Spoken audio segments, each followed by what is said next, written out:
In the beginning, there existed nothing but an endless gaping abyss, a yawning chasm of pure potentiality that the ancient Greeks called chaos. This was not the disorder and confusion that modern minds might envision, but rather the primordial void itself, the fundamental gap from which all existence would eventually emerge.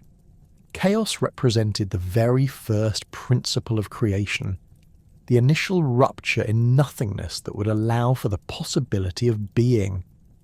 From this cosmic wound in the fabric of non-existence, the earliest divine forces began to manifest. These were not gods in the sense that later Olympians would be, anthropomorphic beings with human-like personalities and desires, but rather the fundamental aspects of reality itself taking conscious form. They were the raw materials of existence, the building blocks from which all subsequent creation would spring. Among the first to emerge from chaos was Erebus, the primordial embodiment of darkness itself. Erebus was not merely the absence of light, but darkness as a creative and essential force, the deep, impenetrable shadows that existed before illumination was even conceived. His domain encompassed the profound darkness of the underworld's deepest recesses, the kind of absolute blackness that swallows all light and sound, creating a silence so complete it becomes almost tangible.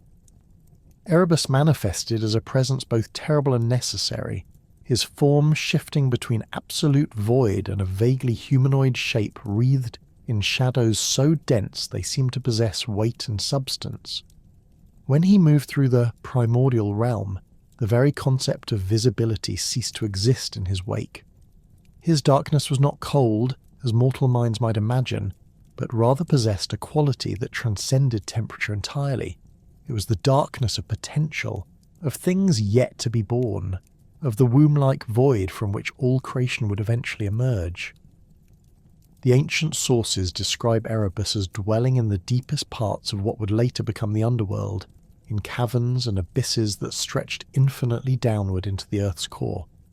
These were not physical locations in any sense that mortals could comprehend, but rather conceptual spaces where the fundamental forces of existence held sway. His realm existed at the boundary between being and non-being, where the laws of physics had not yet been established and where thought itself took on tangible form. Simultaneously with Erebus, though some accounts suggest in perfect synchronization with his emergence, arose Nyx, night personified.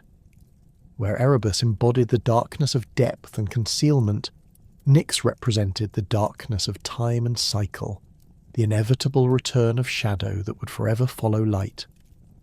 Her manifestation was both more and less than physical form. She was the concept of nightfall given consciousness, the gentle but inexorable descent of darkness across the cosmos. Nyx appeared as a figure of magnificent and terrible beauty, her form draped in a cloak woven from the very fabric of night itself. This garment was not merely dark cloth, but rather contained within its folds the essence of every night that had been or would ever be. Stars glimmered within its depths, not as decorations but as integral parts of her being, each point of light representing a moment when her darkness would provide the backdrop for celestial illumination. Her hair flowed like liquid shadow, sometimes appearing as individual strands and other times merging into a cascade of pure darkness that seemed to extend infinitely behind her.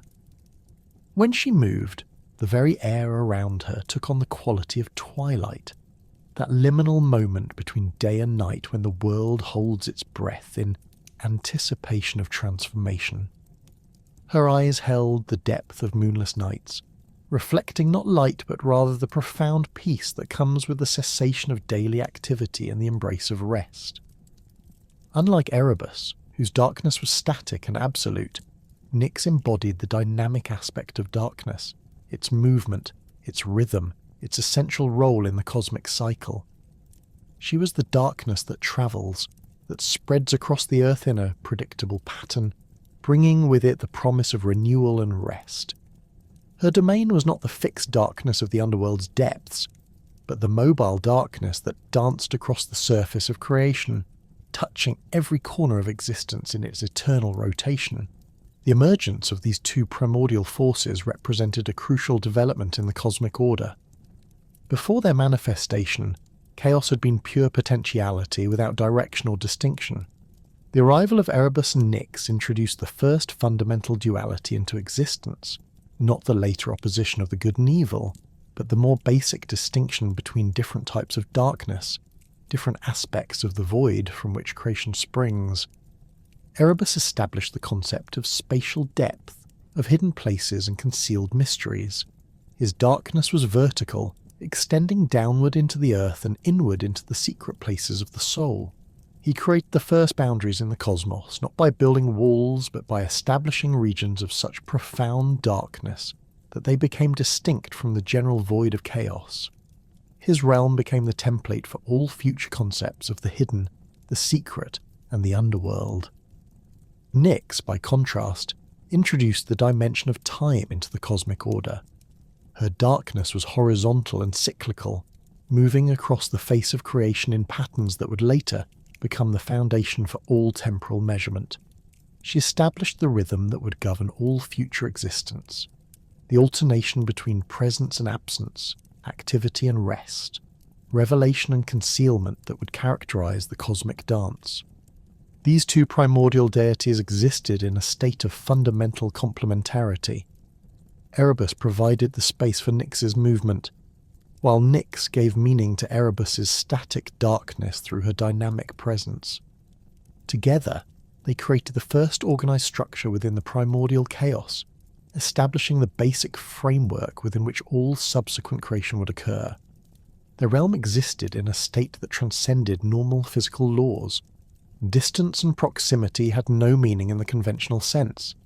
Erebus could be simultaneously in the deepest abyss and immediately present wherever Nyx travelled. Time flowed differently in their domain, sometimes rushing forward in great torrents, and sometimes standing completely still, as if the universe itself was learning how to measure duration and sequence. The landscape of their primordial realm defied description in mortal terms. There were valleys carved from crystallized darkness, mountains that rose not upward but inward into dimensions that had no names, and rivers that flowed with liquid shadow carrying the dreams of entities yet to be born. The sky above this realm was not empty, but filled with a substance denser than matter, yet lighter than thought, the raw material from which all future heavens would be constructed. In this environment, Erebus and Nyx began the first acts of creation not through deliberate intention, but through their very existence. Where Erebus's darkness pooled and concentrated, it began to take on qualities that would later manifest as the fundamental forces of the underworld. Where Nyx's cloak brushed against the void, it left traces that would eventually become the pathways along which night would travel across the created world. Their presence also began to influence the nature of chaos itself. The pure potentiality of the primordial void started to organize around these two focal points of conscious darkness. Areas of greater and lesser density began to form within the cosmic abyss, creating the first distinctions and variations that would eventually give rise to the more complex structures of creation. The relationship between these two primordial forces was neither romantic love, as later mortals would understand it, nor simple companionship, but rather a fundamental cosmic resonance. They were complementary aspects of the same essential principle, the creative power of darkness, the fertile void from which all existence springs. Their interaction created the first harmonies in the cosmos, the basic rhythms and patterns that would later be elaborated into the complex symphonies of creation. As they moved through their primordial realm, Erebus and Nyx began to generate the first emanations that would eventually become their offspring and the next generation of cosmic forces. These were not births in any biological sense, but rather the natural result of their cosmic interaction, new aspects of reality crystallizing around the fundamental principles they represented. The cosmic resonance between Erebus and Nyx grew stronger as eons passed in the primordial realm, their individual essences beginning to interweave in ways that would fundamentally alter the structure of existence itself. What emerged from their deepening connection was not merely companionship between two primordial forces, but the first sacred marriage in the history of creation, a union that would establish the template for all divine partnerships that would follow and set the cosmic precedent for how opposing yet complementary forces could merge to create something greater than the sum of their parts. This divine marriage did not occur through courtship or ceremony as mortals might understand such things, but rather through a gradual recognition of their essential unity. Erebus, with his profound depths of static darkness, began to perceive that his shadows gained meaning and purpose only when they provided the backdrop for Nyx's travelling night. Similarly, Nyx discovered that her cyclical journey across the cosmos required the substantial darkness of Erebus as both destination and origin point. Without his deep places to retreat to and emerge from, her night would have no foundation, no home base from which to begin each new cycle. The union manifested as a cosmic event of unprecedented significance. Where their essences touched and merged, the very fabric of reality began to organize itself into new patterns. The random fluctuations of primordial chaos started to follow rhythms and structures that reflected the harmonious interaction between depth and movement, between the fixed and the flowing aspects of darkness. This marriage created the first stable structures within the cosmic void, not physical matter as would later exist, but organized principles that would govern how all future creation would unfold. The wedding of Erebus and Nyx established several fundamental cosmic laws that had not existed before their union.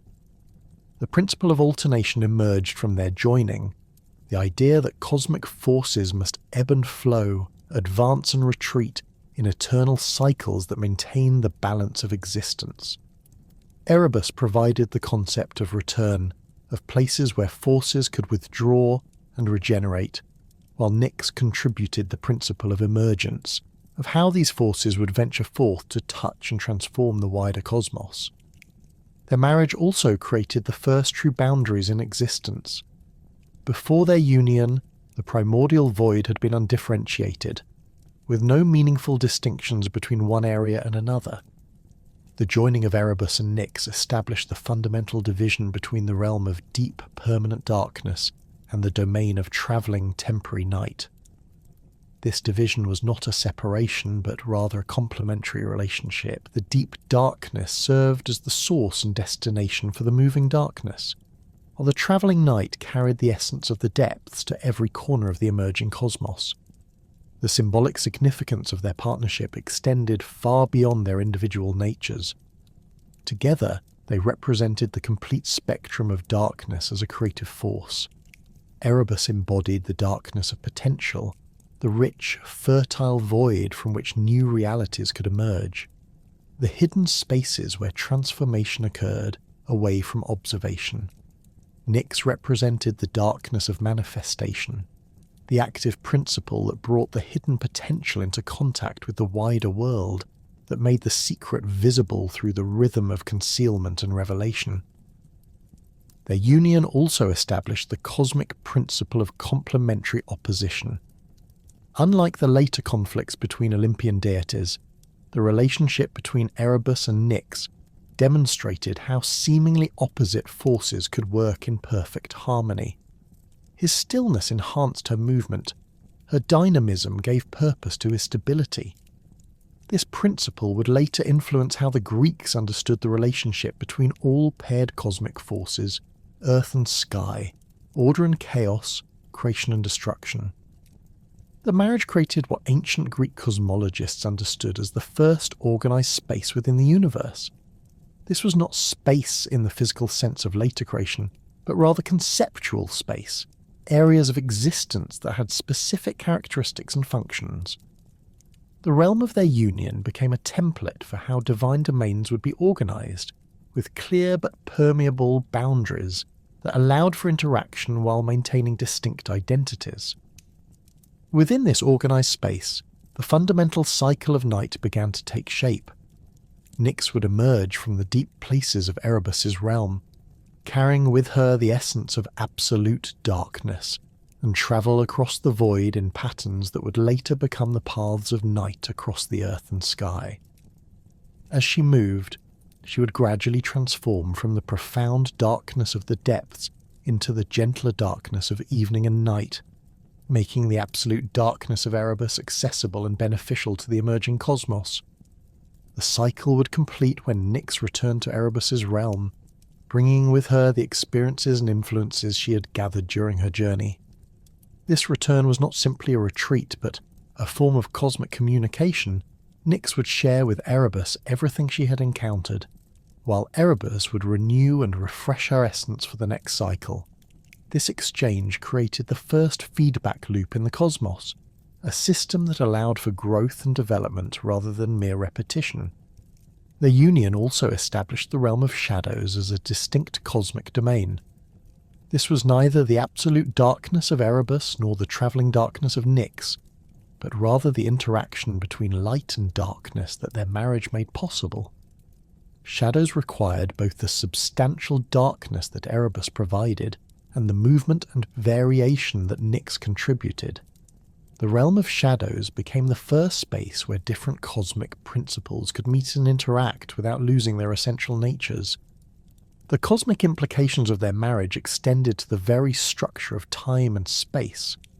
Before their union, duration had no meaning because there were no cycles to measure it against.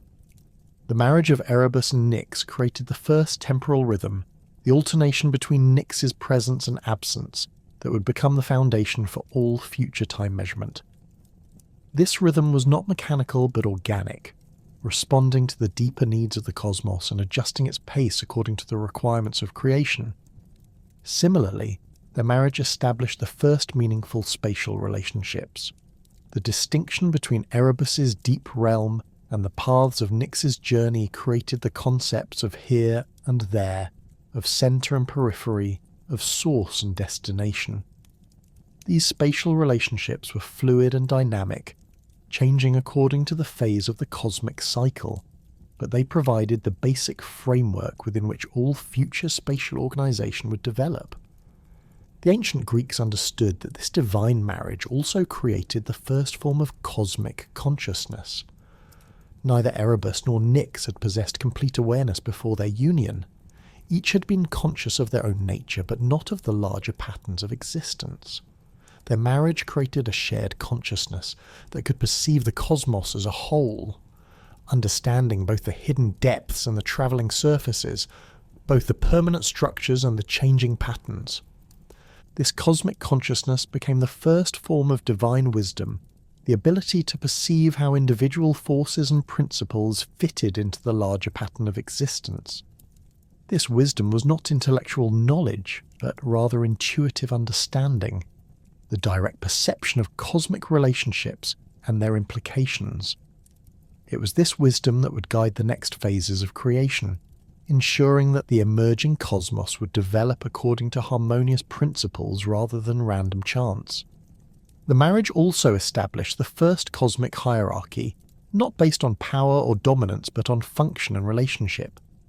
Erebus and Nyx were equal partners, but their union created roles and responsibilities that extended beyond their individual natures. Erebus became the guardian of cosmic stability, the force that maintained the deep structures that supported all existence. Nyx became the agent of cosmic change, the force that carried new influences and possibilities throughout the developing universe. Their partnership created the first cosmic law, the principle that all existence must include both stability and change, both permanence and transformation. This law was not imposed from outside, but emerged naturally from their relationship, becoming an inherent characteristic of reality itself. All future creation would reflect this fundamental principle, combining elements of the eternal and the temporal, the fixed and the flowing. The cosmic marriage between Erebus and Nyx began to bear fruit in ways that would fundamentally reshape the structure of existence. From their union emerged the first generation of divine offspring, beings who embodied specific aspects of their parents' combined essence, while developing entirely new cosmic functions. These children were not born through any physical process, but rather crystallized from the harmonious interaction of primordial darkness and travelling night, each one representing a different facet of the creative potential that their parents' partnership had unleashed. The first and most significant of their offspring were Aether and Hemera, twin manifestations of forces that seemed paradoxical given their parents' nature. Aether emerged as the personification of the upper air, the bright, pure atmosphere that would eventually surround the earth and provide the medium through which light could travel. His essence was luminous and rarefied, composed of a substance so refined that it existed at the boundary between matter and spirit. Unlike the dense, substantial darkness of his father Erebus, Aether embodied transparency and clarity, his form visible not as a solid presence but as a shimmering distortion in the cosmic void, like heat waves rising from sun-warmed stone. Aether's domain extended through the highest reaches of what would become the sky, occupying the space between the Earth's atmosphere and the realm of the stars. His substance was neither air as mortals would later breathe nor empty space, but rather a medium of pure potentiality that could carry light, sound, and divine influence across vast distances without diminishing their power. When he moved through the primordial realm, he left trails of luminous clarity that would eventually become the pathways along which celestial bodies would travel. Simultaneously with Aether's emergence came his twin sister Hemera, the embodiment of day itself. Where Aether represented the medium through which illumination could exist, Hemera was illumination made manifest, the active principle that would bring light and visibility to creation. Her form blazed with a radiance that was neither harsh nor blinding, but rather possessed the gentle, life-giving quality of dawn, breaking over a peaceful landscape. Her light was not the fierce intensity of later solar deities, but rather the fundamental principle of visibility itself, the cosmic force that made perception and awareness possible. Hemera's appearance shifted constantly between pure radiance and a more defined feminine form wreathed in veils of golden light. When she chose to manifest physically, her hair flowed like liquid sunlight, each strand containing the essence of a different moment of daylight, from the soft pastels of early morning to the rich amber of late afternoon. Her eyes held the clarity of noon sky, reflecting not images but rather the pure concept of illumination itself. Her garments were woven from rays of light that had not yet learned to cast shadows, creating patterns that shifted and changed as she moved through the cosmic void. The relationship between these luminous twins and their dark parents revealed one of the fundamental principles of cosmic creation. Rather than being opposites in conflict, light and darkness were revealed as complementary aspects of a greater unity. Aether and Hemera did not banish or oppose their parents' darkness, but rather defined it, gave it meaning and purpose by providing contrast and alternation. The darkness of Erebus became more profound and meaningful when set against Aether's clarity, while Nyx's travelling night gained purpose as the necessary counterpart to Hemera's illuminating day. This eternal cycle between the children of light and their parents of darkness established the fundamental rhythm that would govern all future existence. Hemera would emerge from her parents' dark realm each cosmic day, travelling across the void and bringing illumination to every corner of creation. As she journeyed, Aether would prepare the paths for her light, creating the clear medium through which her radiance could travel unimpeded. When her cycle was complete, she would return to the embrace of Nyx and Erebus, allowing their darkness to reclaim the cosmos and provide the rest and renewal that all existence required. The significance of this cycle extended far beyond the simple alternation of light and dark. It established the principle of cosmic reciprocity, the idea that all forces in the universe must give way to their complements in regular patterns that maintained the overall balance of creation. The relationship between Aether, Hemera, Nyx and Erebus became the template for all future cosmic relationships, demonstrating how seemingly opposite forces could work together to create something greater than any of them could achieve alone. While Ether and Hemera represented the offspring born from the union of both primordial parents, Nyx possessed an independent creative power that manifested in a host of children born from her essence alone. This parthenogenetic creation demonstrated her status as one of the most potent forces in the cosmos, capable of generating new divine principles without requiring the participation of any other deity. Her solo offspring embodied aspects of existence that were more closely aligned with her own nature, while exploring new territories of cosmic influence. Among the most significant of Nyx's independent children were the twin brothers Hypnos and Thanatos, who governed the related but distinct domains of sleep and death. Hypnos emerged from Nyx's essence as the personification of sleep itself, embodying not merely the physical act of slumber, but the entire realm of consciousness that existed between waking and death. His form was both substantial and ethereal, appearing as a young man of perfect proportions, whose presence immediately induced a sense of profound peace and relaxation.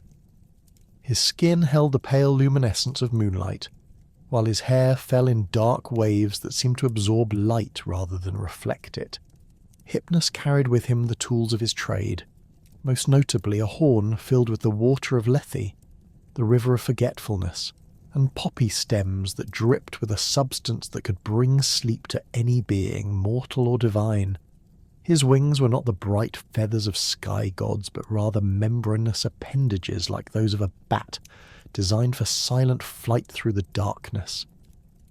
When he flew across the cosmos, his passage was marked not by sound or disturbance, but by a gradual settling of peace and drowsiness that affected everything into his path. The realm of Hypnos existed at the boundary between consciousness and unconsciousness, a liminal space where the normal rules of awareness and identity became fluid and changeable. His domain was filled with soft shadows and gentle whispers, populated by the spirits of peaceful rest and the guardians of healing sleep. Here, exhausted souls could find refuge from the burdens of existence, while wounded spirits could recover their strength through the restorative power of slumber.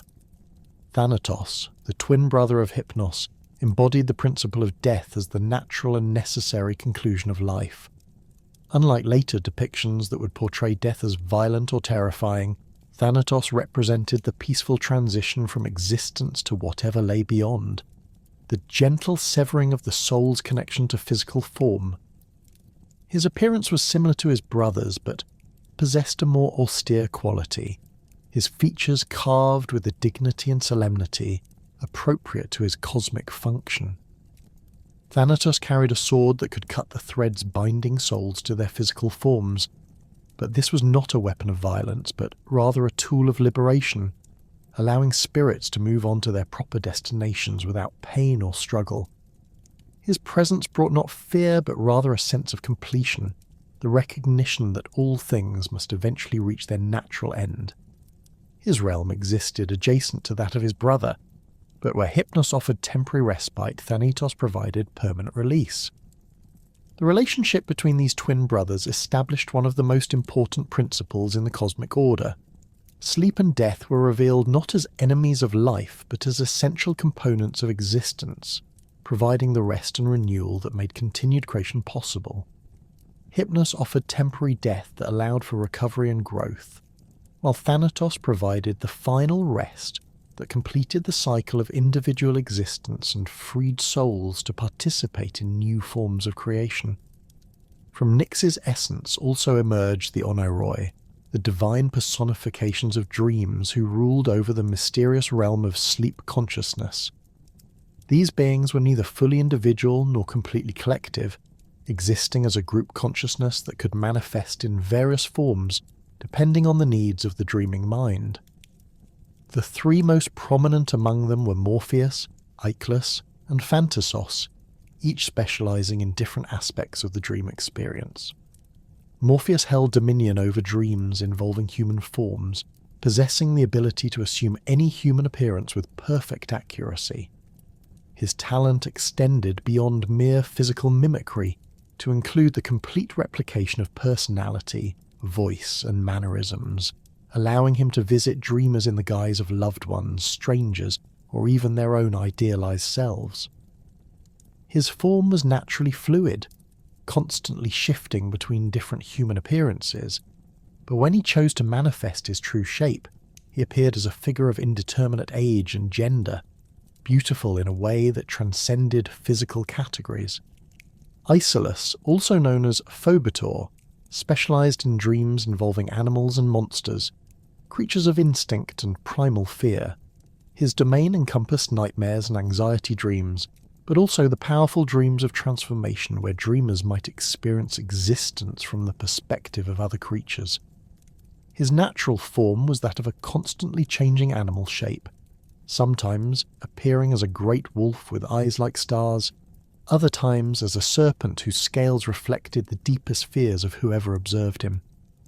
Thanatos governed dreams of inanimate objects, landscapes, and abstract concepts, creating the surreal environments where dream narratives unfolded.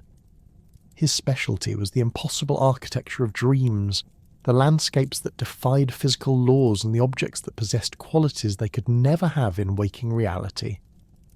His form was the most abstract of the three, appearing sometimes as a shifting geometric pattern, other times as a landscape that walked on legs, or as a building that breathed and spoke. Together, the Oneiroi created the complete experience of dreaming, weaving together human forms, animal instincts, and impossible environments into narratives that could convey truths that waking consciousness could not directly comprehend. Their realm existed within the domain of Hypnos, but possessed its own unique characteristics, filled with the accumulated dreams of all sleeping beings and organized according to principles that reflected the deeper structures of consciousness itself. Nyx's creative power also generated a host of darker deities who embodied the more challenging aspects of existence.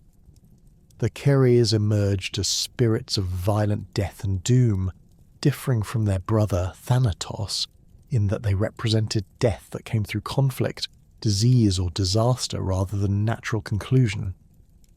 These beings appeared as winged women with bronze talons and blood-stained garments, their presence marking places where death would come through suffering rather than peace. The Oneiroi, known to later ages as the Fates, crystallized from Nyx's essence as the three sisters who controlled the threads of destiny for all beings. Clotho spun the thread of life, determining when and how each being would come into existence. Lachesis measured the thread, establishing the length and major events of each life. Atropos cut the thread with her terrible shears, determining the moment and manner of each being's end.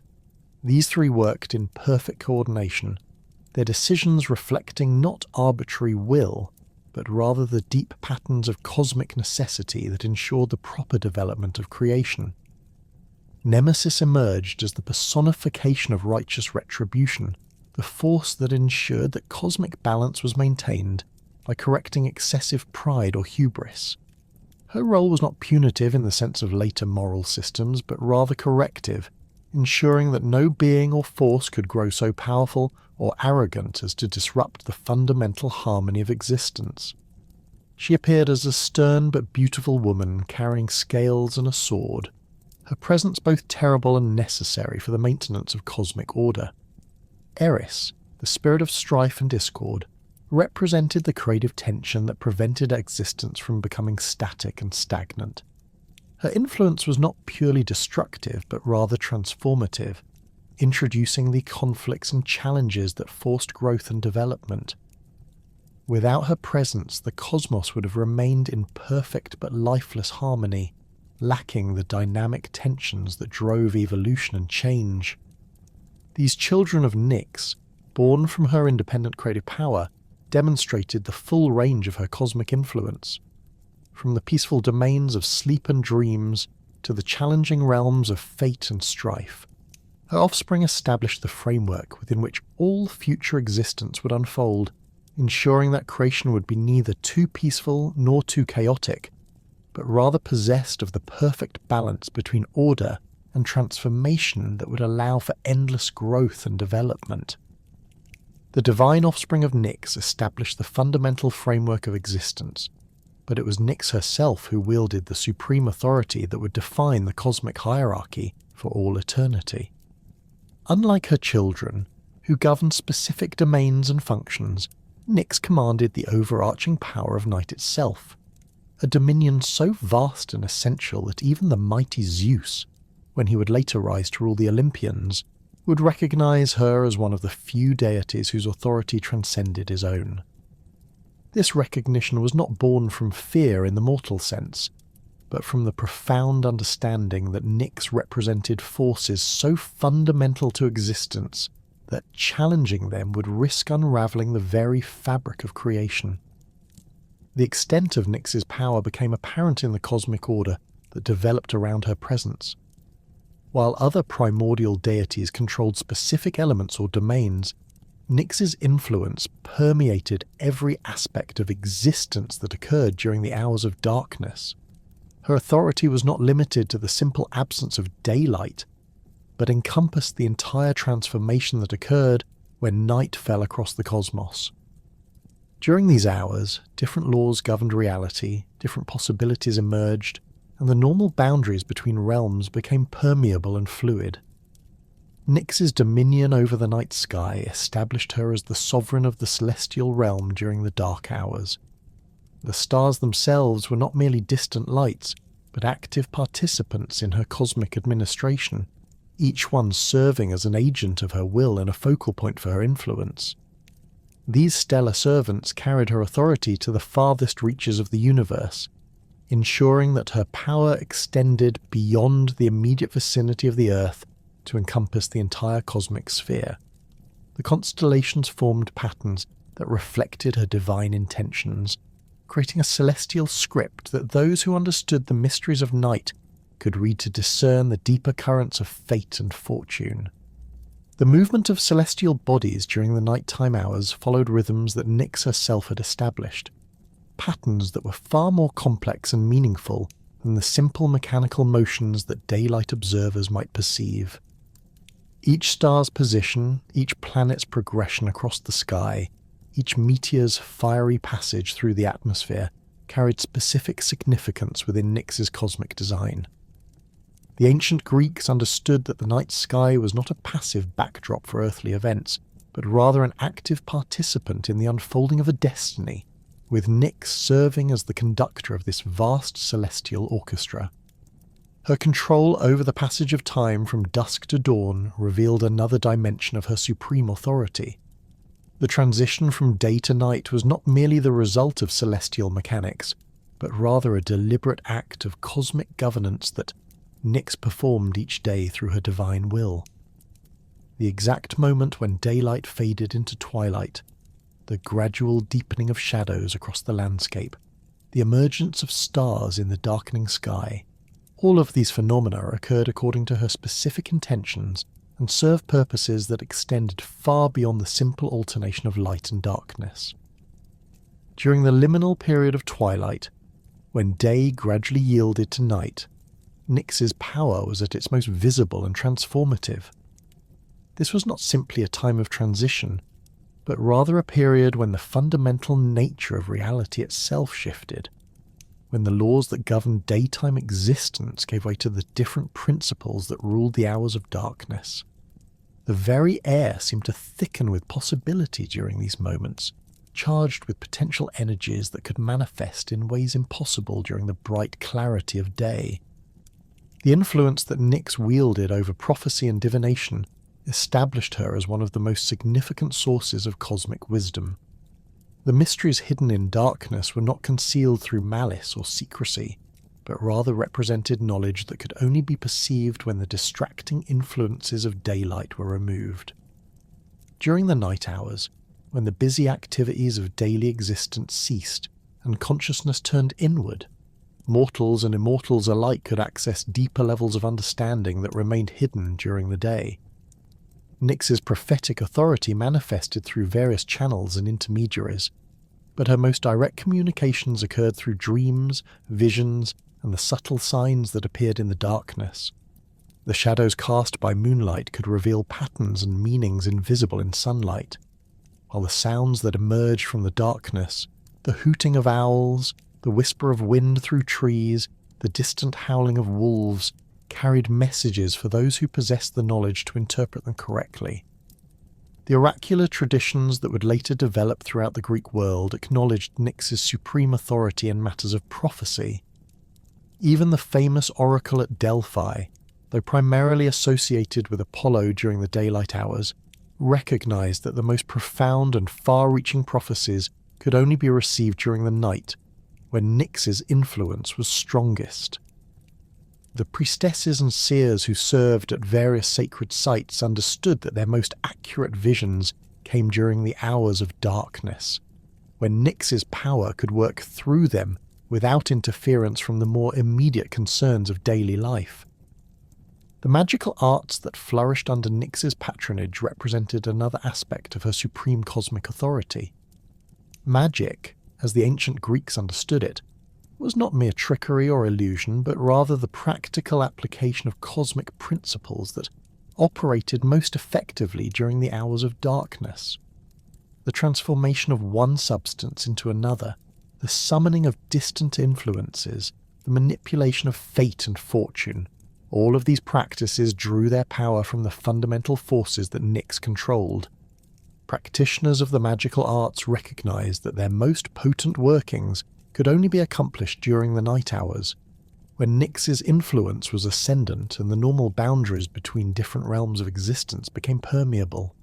The darkness provided not merely concealment for their activities, but rather the essential medium through which magical forces could operate most effectively.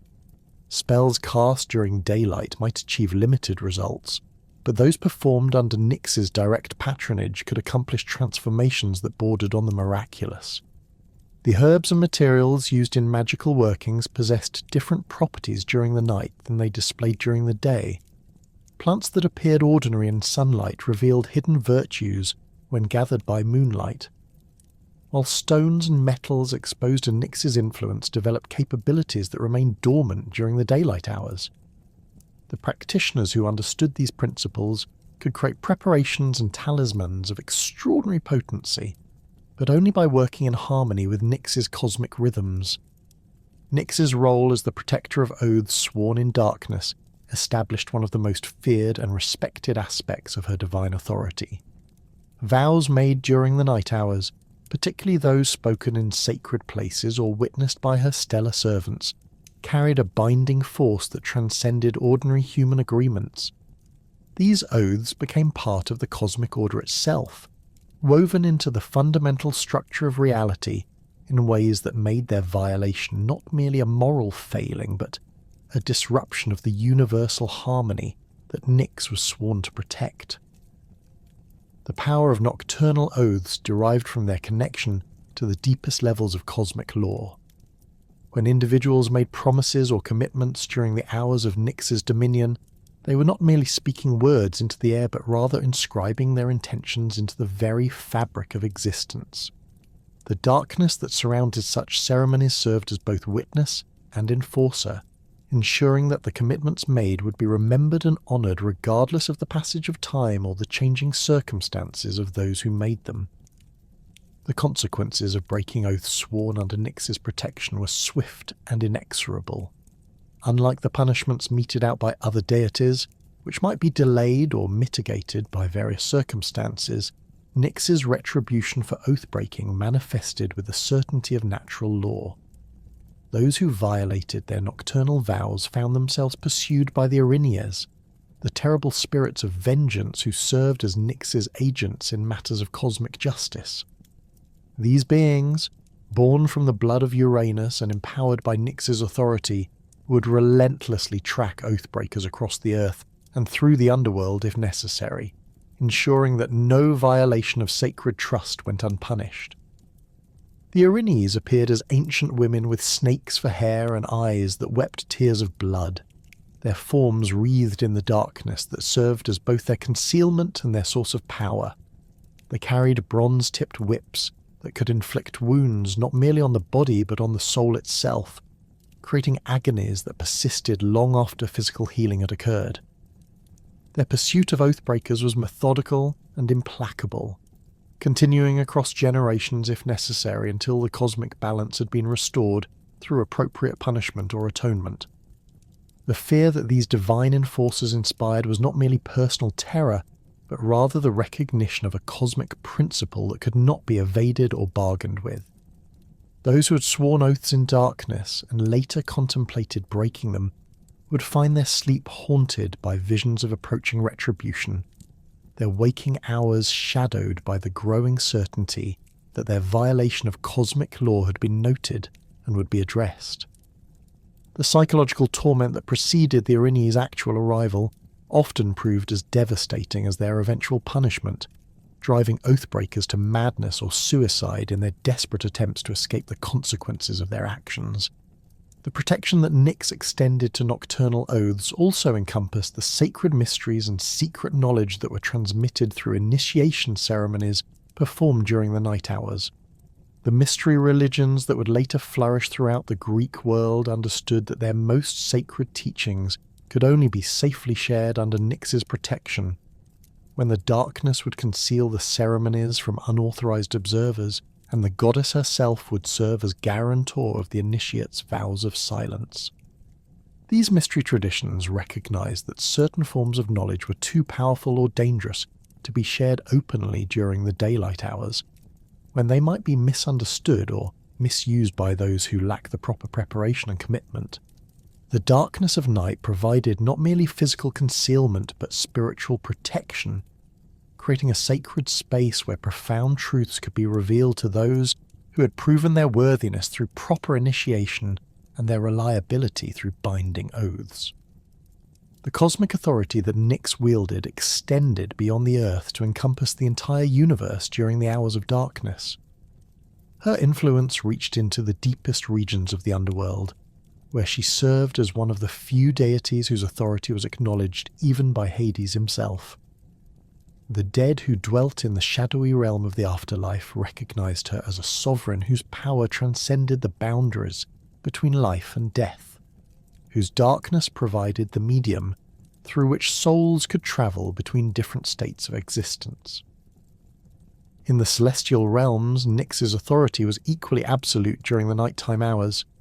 The gods themselves, when they wished to travel unseen or to accomplish tasks that required concealment, would seek her protection and blessing. Her darkness could hide even divine activities from unwanted observation, while a knowledge of secret pathways through the cosmos made her an invaluable ally for deities who needed to move quickly and discreetly between different realms of existence. The respect that even Zeus would eventually show toward Nyx stemmed from his recognition that her power operated on a level that preceded and transcended the political arrangements of divine governance. While he might rule the Olympians through a combination of strength, wisdom and political acumen, Nyx commanded forces that were woven into the very structure of reality itself. Her authority was not granted by conquest or negotiation, but rather emerged from her essential role in the cosmic order, making her one of the few beings whose power could not be challenged without risking the stability of existence itself. The cosmic authority that Nyx wielded extended beyond the Earth to encompass the entire universe during the hours of darkness, but it was her partnership with Erebus that created one of the most crucial and terrifying domains in all of creation, the shadowy threshold between the world of the living and the realm of the dead.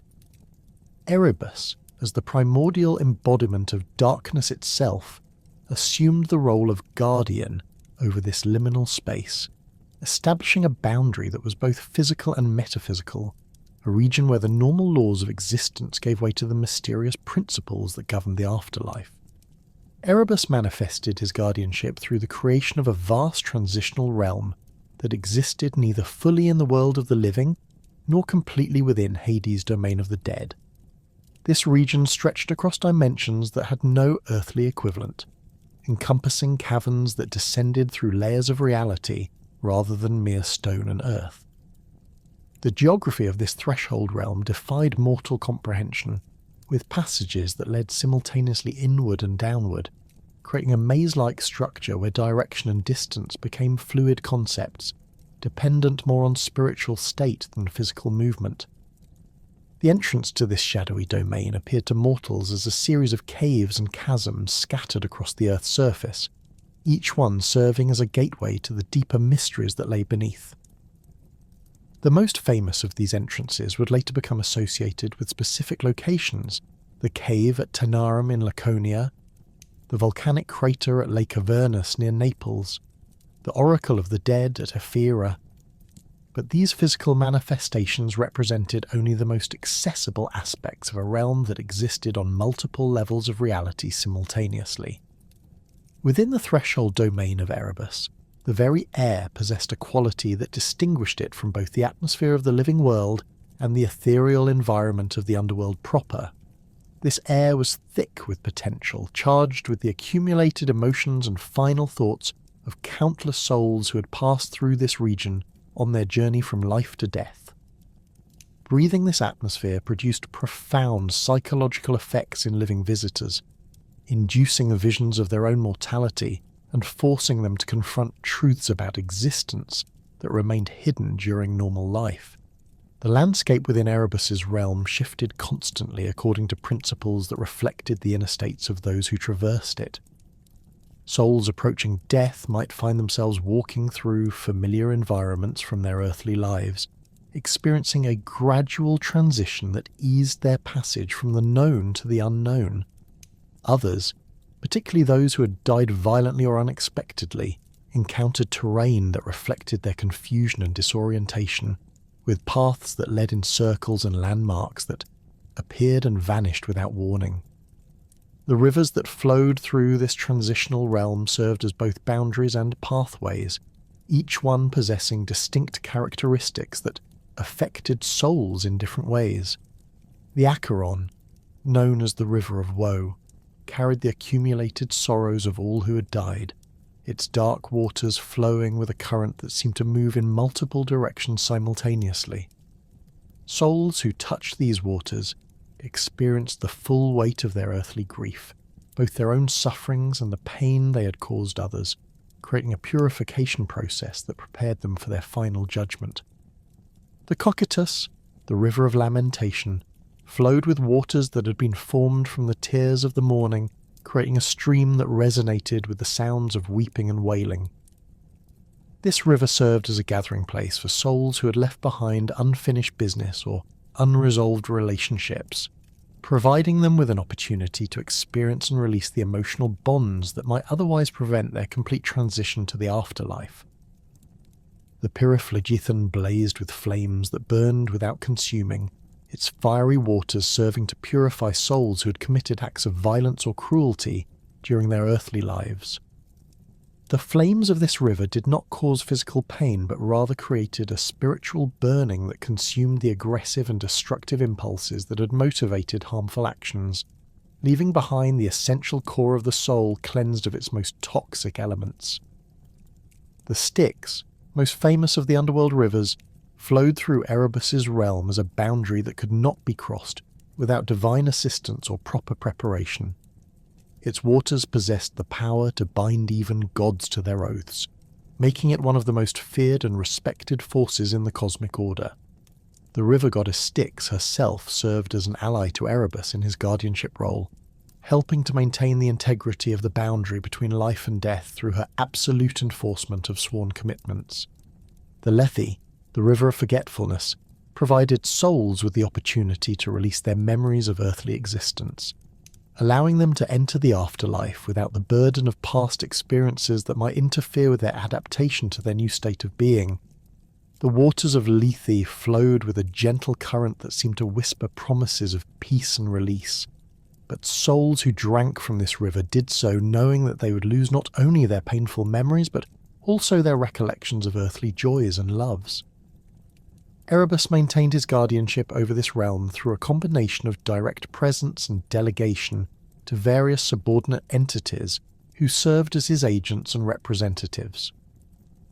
These beings, born from his own essence or created through his will, possess specific functions within the threshold domain and work together to ensure the proper processing and guidance of souls making the transition from life to death. The Keres, those winged spirits of violent death who had emerged from Nyx's creative power, served Erebus as collectors and guides for souls who had died through warfare, accident, or disease. These beings appeared at the moment of death to escort souls through the initial stages of their journey, their bronze talons serving not as weapons but as tools for severing the final connections between soul and body. Their presence at deathbeds was both terrifying and necessary, providing the decisive action needed to complete the separation that death required. The Oneiroi, the dream spirits who were children of Nyx, maintained a presence within Erebus's realm to assist souls who arrived in states of confusion or disbelief about their own death. These beings could create dreamlike experiences that helped newly deceased souls understand their situation and accept the reality of their transition. Through carefully crafted visions and symbolic experiences, the Oneiroi guided confused spirits toward acceptance of their new state and preparation for their continued journey into the deeper regions of the afterlife. Erebus himself appeared within his threshold realm in various forms depending on the needs of the souls he encountered. To those who had lived virtuous lives and faced death with courage and acceptance, he manifested as a figure of dignified authority, his form substantial enough to provide comfort and guidance while maintaining the otherworldly quality appropriate to his divine nature. His voice in these encounters carried the deep resonance of Earth itself, speaking words of reassurance and explanation that helped ease the fears and uncertainties of the newly dead. For souls who arrived bearing the weight of serious crimes or moral failures, Erebus appeared in more austere and intimidating forms, his darkness becoming more oppressive and his presence more overwhelming. These encounters were designed not to punish but to impress upon such souls the gravity of their situation and the need for honest self-examination before proceeding further into the afterlife. The fear that these souls experienced in his presence served as the beginning of a purification process that would continue throughout their journey. The relationship between Erebus and the other chthonic deities who ruled various aspects of the underworld was characterized by mutual respect and careful coordination of responsibilities. Hades, as the sovereign ruler of the dead, acknowledged Erebus's authority over the threshold realm while maintaining his own dominion over the deeper regions where souls resided permanently. This division of authority prevented conflicts and ensured that souls received appropriate guidance and processing at each stage of their afterlife journey. Persephone, as queen of the underworld, worked closely with Erebus during the periods when she resided in the realm of the dead. Her presence brought a gentler influence to the threshold domain, particularly benefiting souls who had died young or who had maintained strong connections to the natural world during their earthly lives. The flowers that bloomed in her presence within Erebus's realm served as signs of hope and renewal, reminding souls that death was not an ending, but rather transformation into a different form of existence. The three judges of the dead, Minos, Rhadamanthus, and Aeacus, maintained courts within the threshold realm where they evaluated the lives of deceased souls and determined their appropriate destinations within the broader underworld. Erebus provided the neutral ground where these judgments could take place, ensuring that the evaluation process occurred in an environment free from the influences and distractions that might compromise the fairness of divine justice. The Furies, those terrible spirits of vengeance who pursued oathbreakers and criminals, operated within Erebus's domain as agents of cosmic justice. When souls arrived bearing the guilt of unpunished crimes or violated oaths, these beings would manifest to ensure that proper accounting took place before the souls could proceed to their final destinations. Their presence within the threshold realm served as a reminder that death did not provide escape from the consequences of earthly actions, but rather marked the beginning of a more complete and inescapable form of justice. The psychological impact of traversing Erebus's threshold realm varied greatly, depending on the spiritual state and earthly experiences of individual souls.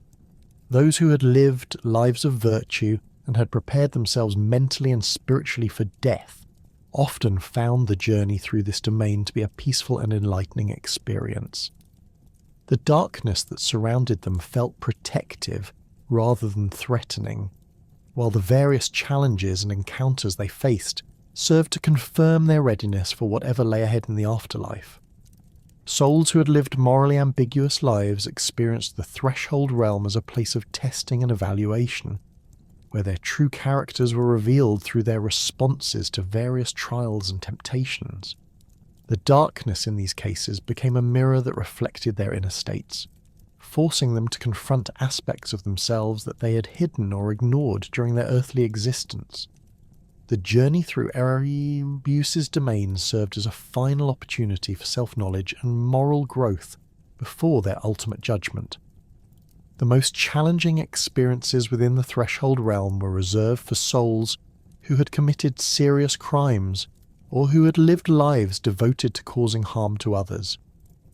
For these individuals, the darkness became oppressive and disorienting, filled with visions of their victims and reminders of their failures. The journey through this domain could take what felt like centuries, during which these souls were forced to experience the full consequences of their actions and to develop some form of genuine remorse before they could proceed to their final punishment, or, in rare cases, redemption. The temporal aspects of existence within Erebus's threshold realm operated according to principles that bore little resemblance to earthly time. Souls might experience their journey as lasting moments or millennia, depending on their spiritual needs and the complexity of their earthly lives. This flexibility in temporal experience allowed for the individualized processing that each soul required, ensuring that none were rushed through their transition or held back unnecessarily from their continued development. The educational function of the Threshold realm extended beyond individual soul processing to encompass broader cosmic purposes. The experiences that souls underwent during their passage through Erebus's domain contributed to the overall wisdom and understanding of the universe itself. Each soul's journey added to the accumulated knowledge of existence, creating a vast repository of experience that informed the ongoing development of cosmic consciousness and the refinement of divine justice. The relationship between the primordial deities and the later Olympian pantheon represented one of the most complex and delicately balanced aspects of divine hierarchy in Greek cosmology. When Zeus eventually rose to power and established his rule over the younger generation of gods, he encountered in Nyx and Erebus forces that predated his authority by cosmic ages and possessed powers that operated on fundamentally different principles from his own thunderbolt-wielding dominion. The interaction between these ancient primordial forces and the newer Olympian order required careful negotiation and mutual respect, rather than the conquest and subjugation that had characterized Zeus's rise to power among his own generation. The most famous demonstration of this delicate balance occurred during the incident involving Hypnos, the god of sleep, and his protection under Nyx's maternal authority. The confrontation arose when Zeus, in one of his characteristic fits of rage, sought to punish Hypnos for his role in assisting Hera's schemes against the king of the gods. Hypnos had twice used his power to lull Zeus into deep sleep, allowing Hera to interfere with her husband's plans regarding mortal affairs and the Trojan War. The first incident had passed without serious consequences, but when Hypnos dared to repeat his intervention, Zeus's fury knew no bounds. The Thunder Wielder's anger manifested in spectacular displays of cosmic power, with lightning bolts splitting the sky and earthquake-inducing roars that shook the foundations of Olympus itself. Zeus declared his intention to hurl Hypnos from the heights of heaven into the deepest abyss of Tartarus, a punishment that would have effectively removed the god of sleep from his essential cosmic function. The other Olympians, familiar with their king's terrible temper, made no move to intercede on Hypnos's behalf, understanding that direct opposition to Zeus in such a state would likely result in their own punishment. Hypnos, recognizing the mortal danger he faced, fled immediately to the one sanctuary he knew would provide absolute protection, the embrace of his mother Nyx. The god of sleep sought refuge not merely in her physical presence, but in the fundamental cosmic authority that she represented, appealing to powers that transcended the political arrangements of Olympian rule. When Zeus pursued his intended victim to the shadowy realm where Nyx held court, he encountered something that gave even the king of the gods pause. Nyx's response to Zeus's intrusion into her domain was not the dramatic confrontation that might have occurred between Olympian deities, but rather a manifestation of primordial authority that operated on entirely different principles. She did not threaten Zeus with violence or challenge his right to rule the younger gods, but instead simply made clear that Hypnos was under her protection, and that any action against her son would constitute an assault on the fundamental forces that maintained cosmic order. Her darkness seemed to deepen around Zeus as she spoke, not as a hostile gesture, but as a reminder of the vast powers that she commanded. The confrontation revealed the essential difference between primordial and Olympian authority. Zeus's power, however vast and terrible, was based on his control over specific natural forces and his political dominance over other deities. Nyx's authority, by contrast, was woven into the very fabric of existence itself, representing principles so fundamental that their disruption would threaten the stability of creation. Zeus realized that pursuing his vendetta against Hypnos would require him to challenge forces that predated and transcended his own rule, a conflict that could have catastrophic consequences for the entire cosmic order. The wisdom that Zeus demonstrated in withdrawing his threat against Hypnos reflected his understanding of the broader principles that govern divine relationships. The king of the gods recognized that his authority, while supreme within its proper sphere, operated within a larger framework established by the primordial deities. This recognition did not diminish his power, but rather placed it in proper context, acknowledging that even divine kingship must respect the fundamental laws that governed existence itself. The incident established important precedents for future interactions between primordial and Olympian deities. Zeus's respectful withdrawal from confrontation with Nyx demonstrated that cosmic harmony required cooperation rather than domination between different generations of divine beings. The primordial deities continued to exercise their ancient functions without interference from Olympian politics, while the younger gods acknowledged the authority of their elders in matters that touched on fundamental cosmic principles. This delicate balance extended to other primordial deities as well. Erebus maintained his guardianship over the threshold between life and death without challenge from Hades, who understood that his own authority over the underworld operated within the broader framework established by the ancient god of darkness. Similarly, Gaia's role as the fundamental Earth Mother remained unchallenged by later Earth deities, who recognized that their own powers were derived from and dependent upon her primordial authority. The influence of Nyx and Erebus on major mythological events often operated behind the scenes, their power manifesting through subtle guidance and the manipulation of circumstances rather than direct intervention. Their involvement in the great conflicts and transformations that shaped Greek mythology was typically indirect, working through their children and allies to ensure that cosmic balance was maintained even during periods of dramatic change and upheaval. During the Titanomachy, the great war between Zeus and the older generation of Titans, both Nyx and Erebus maintained careful neutrality while ensuring that the conflict did not threaten the fundamental structures of existence. Their darkness provided concealment for various strategic movements and secret negotiations, while their knowledge of hidden pathways allowed crucial intelligence to reach the appropriate parties at critical moments. The outcome of the war, while determined by the strength and cunning of the combatants, was influenced by the primordial deities' subtle interventions to prevent the conflict from escalating to levels that might have damaged the cosmic order itself. The relationship between primordial darkness and the later solar deities represented another area where careful balance was required. When Apollo assumed his role as god of light and music, he encountered in Nyx and Erebus forces that were not opposed to his illumination, but rather complementary to it. The ancient deities understood that light gained meaning and beauty only in contrast to darkness, while Apollo learned that his radiance was most appreciated when it emerged from and returned to the embracing shadows of night. This complementary relationship extended to the realm of prophecy, where Apollo's oracular authority during daylight hours was balanced by Nyx's dominion over nocturnal visions and dream prophecies. The two spheres of prophetic activity operated according to different principles and served different functions, but together they provided mortals and immortals alike with access to divine wisdom and guidance throughout the complete cycle of day and night.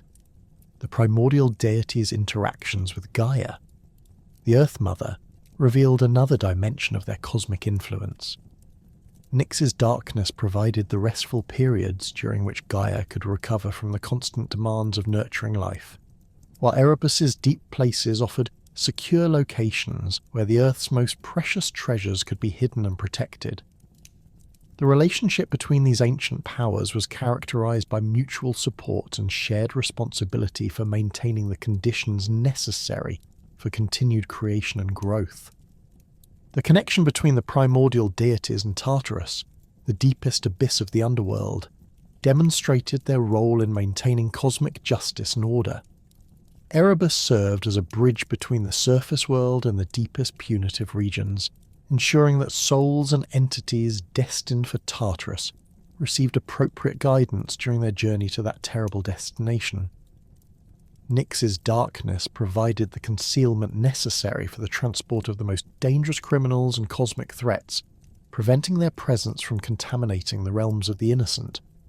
Eros, the primordial force of attraction and cosmic love, worked in subtle harmony with both Nyx and Erebus to ensure that the creative forces of the universe continued to operate even during the darkest periods.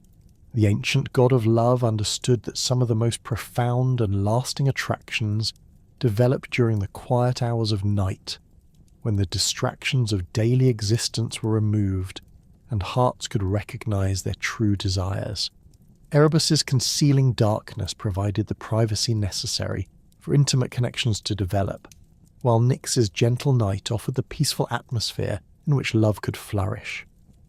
The influence of the primordial deities on the development of mystery religions and secret wisdom traditions reflected their continued relevance to later generations of both mortals and immortals. The most profound teachings about the nature of existence and the proper relationship between different cosmic forces were typically transmitted during nocturnal ceremonies conducted under Nyx's protection and within sacred spaces associated with Erebus's domain. These traditions recognized that certain forms of knowledge were too powerful or sacred to be shared openly, and required the protection of primordial authority to ensure their proper preservation and transmission. The respect shown by later generations of gods toward Nyx and Erebus was not merely political courtesy, but reflected genuine recognition of their continued cosmic importance. The primordial deities possessed knowledge and authority that had been accumulated over vast ages of existence, providing them with perspectives and capabilities that even the most powerful Olympians could not match. Their counsel was sought during periods of cosmic crisis, while their blessing was considered essential for any undertaking that might affect the fundamental balance of existence. The ongoing presence of primordial deities within the cosmic order served as a stabilizing force that prevented the younger gods from making changes that might have unintended consequences for the broader universe. Their ancient wisdom provided a check on these sometimes impulsive actions of the Olympians, while their deep understanding of cosmic principles ensured that innovation and change occurred within frameworks that maintained essential continuity and stability. Despite their fundamental importance to the cosmic order, Nyx and Erebus occupied a unique position in ancient Greek religious practice that distinguished them sharply from the more familiar Olympian deities. Unlike Zeus, Athena, or Apollo, who commanded elaborate temples, regular festivals, and organized priesthoods, the primordial deities of darkness operated largely outside the conventional structures of public worship.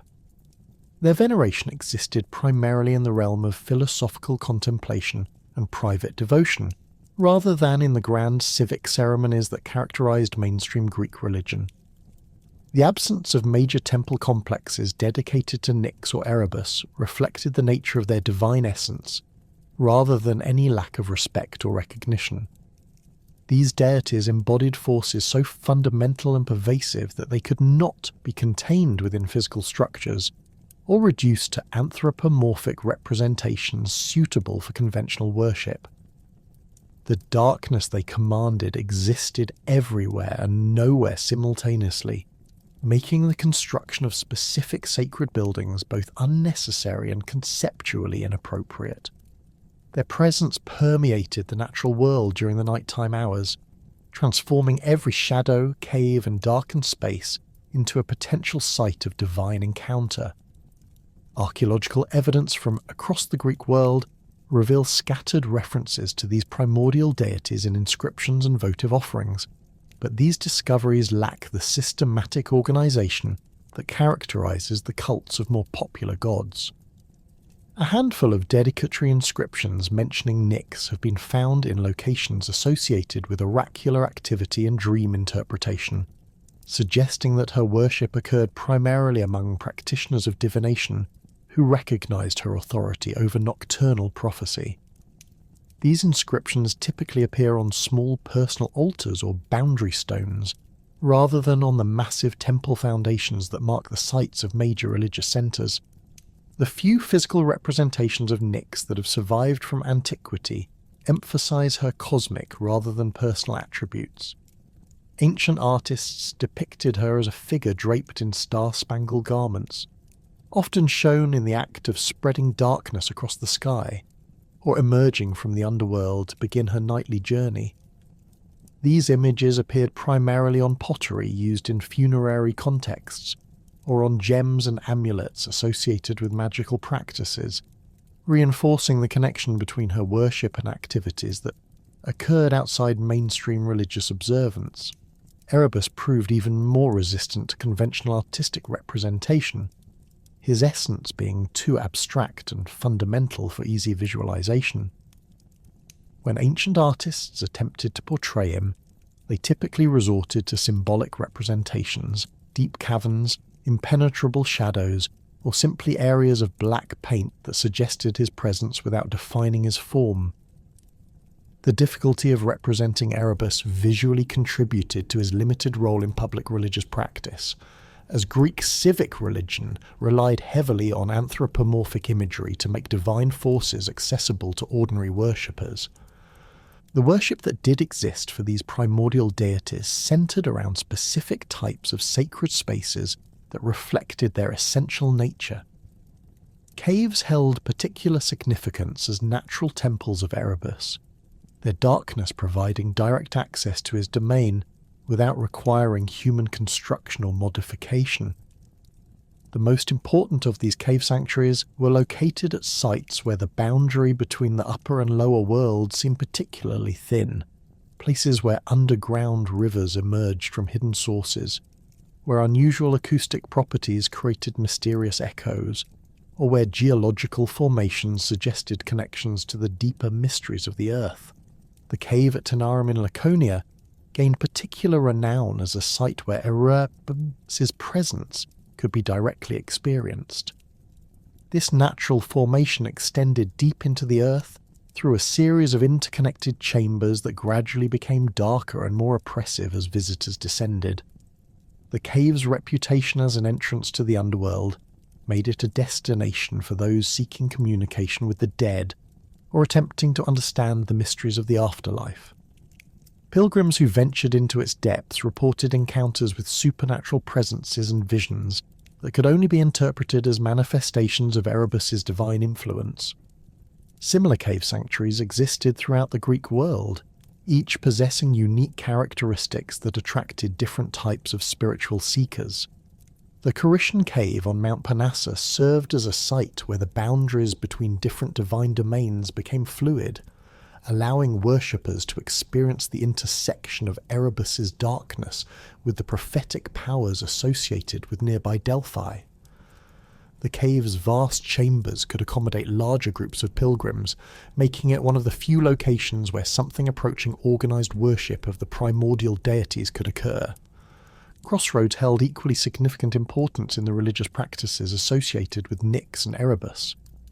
These locations, where multiple paths converged and travellers made crucial decisions about their destinations, were understood as places where the normal boundaries of space and time became permeable. The intersection of roads created symbolic representation of the meeting point between different realms of existence, making crossroads natural sites for encounters with deities who govern transitions and transformations.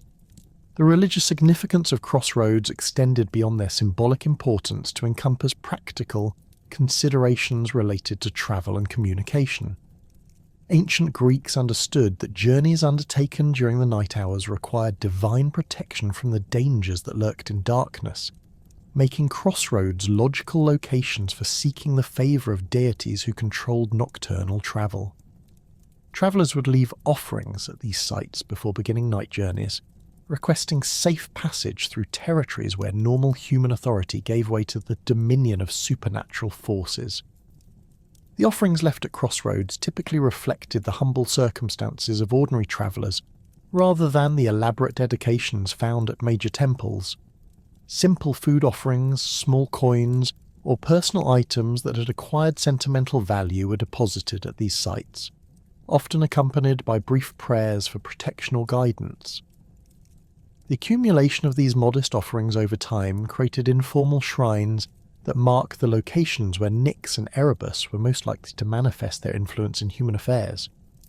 Necromantic practices represented perhaps the most significant area where the worship of primordial deities intersected with organised magical traditions. Practitioners of necromancy, the art of communicating with the dead, recognised that their activities required the cooperation of deities who controlled the boundaries between life and death. Nyx's authority over the night hours when spirits were most active, combined with Erebus's guardianship of the threshold realm, made these primordial deities essential allies for anyone attempting to bridge the gap between the world of the living and the domain of the dead. The rituals associated with necromantic practice typically occurred during the darkest hours of the night, when Nyx's influence was strongest and the normal barriers between different realms of existence were at their most permeable. Practitioners would gather at sites associated with death or burial, ancient cemeteries, battlefield locations, or natural formations that suggested connections to the underworld. The darkness that surrounded these ceremonies was not merely practical concealment, but rather the essential medium through which communication with the dead could be established. The tools and materials used in necromantic rituals reflected the dual nature of the primordial deities being invoked. Practitioners employed substances associated with darkness and depth: black stones, earth from graveyards, water from underground sources, alongside materials connected to the night sky and celestial movements. The combination of terrestrial and celestial elements in these rituals acknowledged both Erebus's connection to the deep earth and Nyx's dominion over the nighttime heavens. The invocations used in necromantic ceremonies typically began with appeals to Nyx and Erebus, recognizing their authority over the forces being manipulated and requesting their permission for the attempted communication. These prayers were not the formal hymns used in public religious ceremonies, but rather personal and often desperate pleas that reflected the dangerous nature of the activities being undertaken. Practitioners understood that necromancy involved forces beyond human control, and that success required divine cooperation rather than mere technical skill. The psychological effects of participating in necromantic rituals often proved as significant as any supernatural results achieved. The combination of darkness, isolation, and contact with symbols of death created intense emotional experiences that could produce genuine visions and insights, even when no actual communication with the dead occurred. Participants frequently reported encounters with divine presences that they identified as manifestations of Nyx or Erebus, though the subjective nature of these experiences made their verification impossible. Mystery traditions throughout the Greek world incorporated elements derived from the worship of primordial deities, particularly those aspects related to death, rebirth, and the hidden knowledge that could only be accessed through initiation into secret teachings. The Eleusinian mysteries, though primarily associated with Demeter and Persephone, included nocturnal ceremonies that acknowledged the authority of Nyx over the transformative experiences that occurred during the night hours of initiation. The secrecy that surrounded these mystery traditions reflected both practical and theological considerations. The knowledge transmitted during mystery initiations was considered too powerful for public dissemination, requiring the protection of divine authority to prevent its misuse.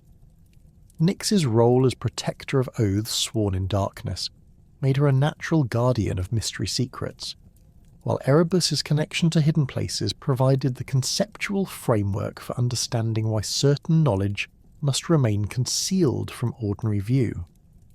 The initiation ceremonies themselves typically included periods of darkness and disorientation designed to simulate the experience of death and rebirth that the mysteries promised to their participants. Initiates would be led through darkened chambers or underground passages, experiencing the fear and confusion associated with the transition between different states of existence. These experiences were understood as direct encounters with the realms governed by Erebus and Nyx, providing initiates with personal knowledge of the forces that would guide them through their actual deaths when that time arrived.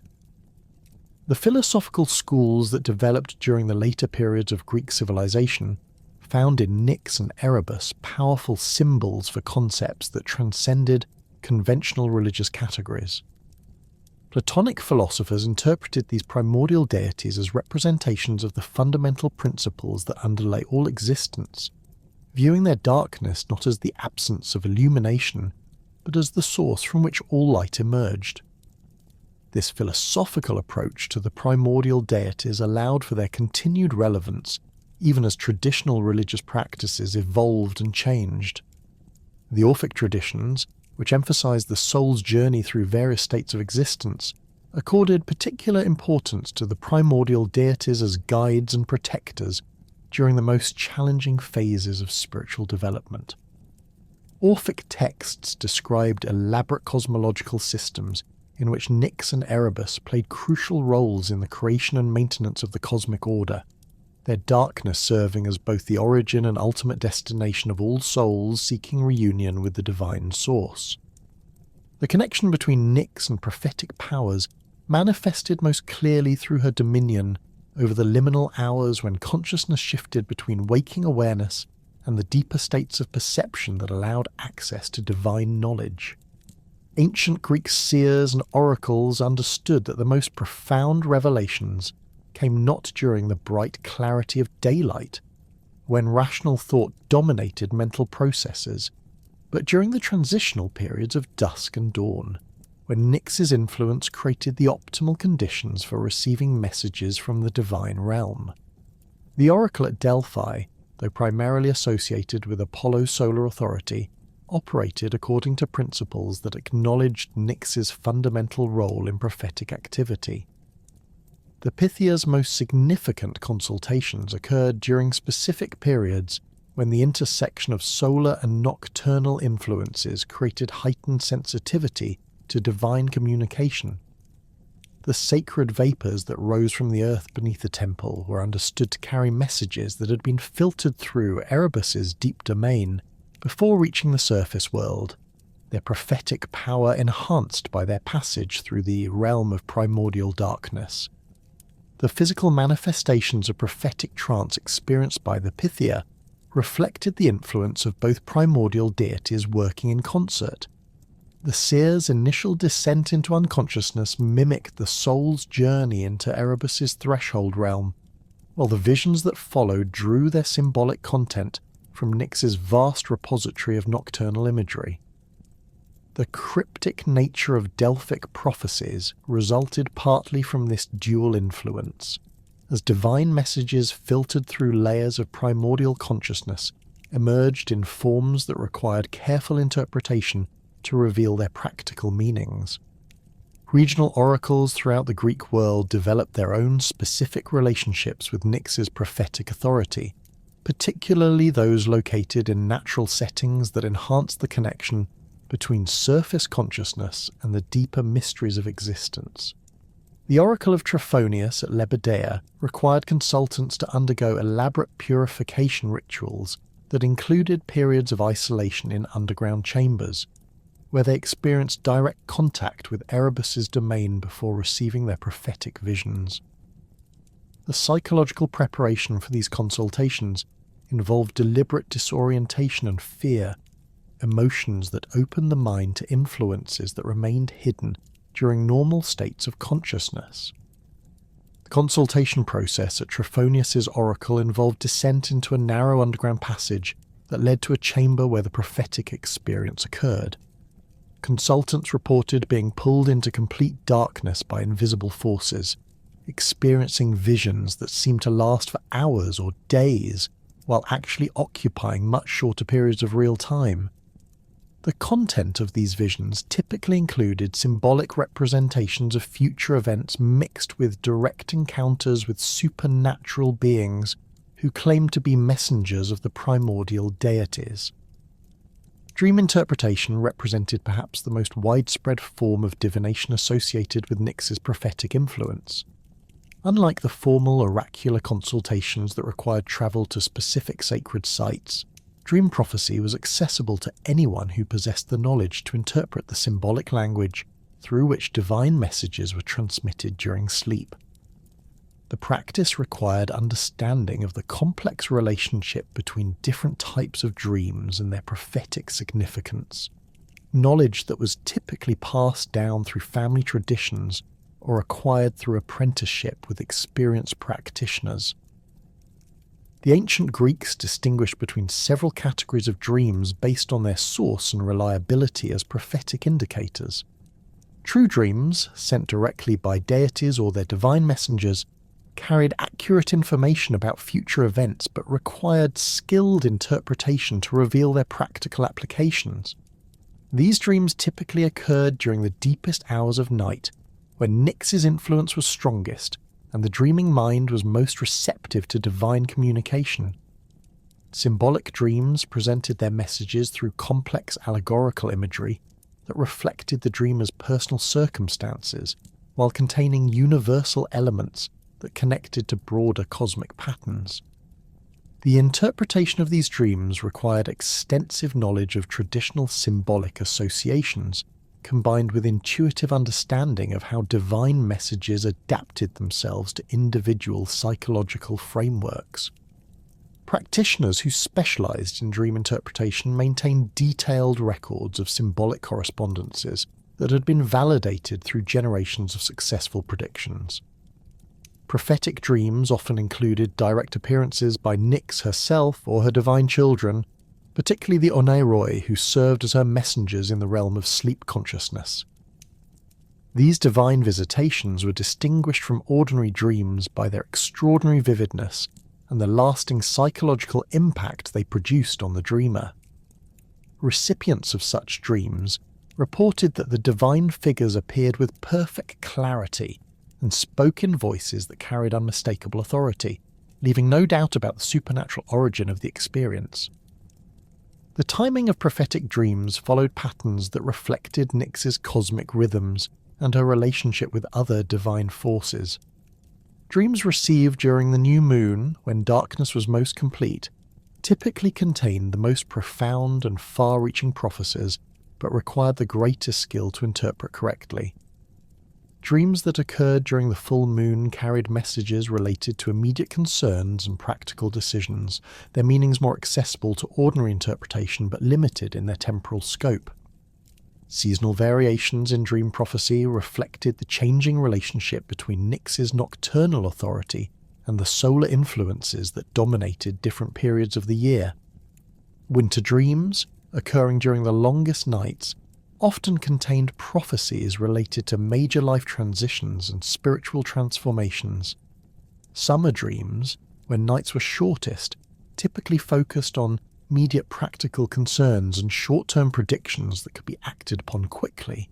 The practice of incubation dreams represented a more deliberate approach to seeking prophetic guidance through Nyx's influence.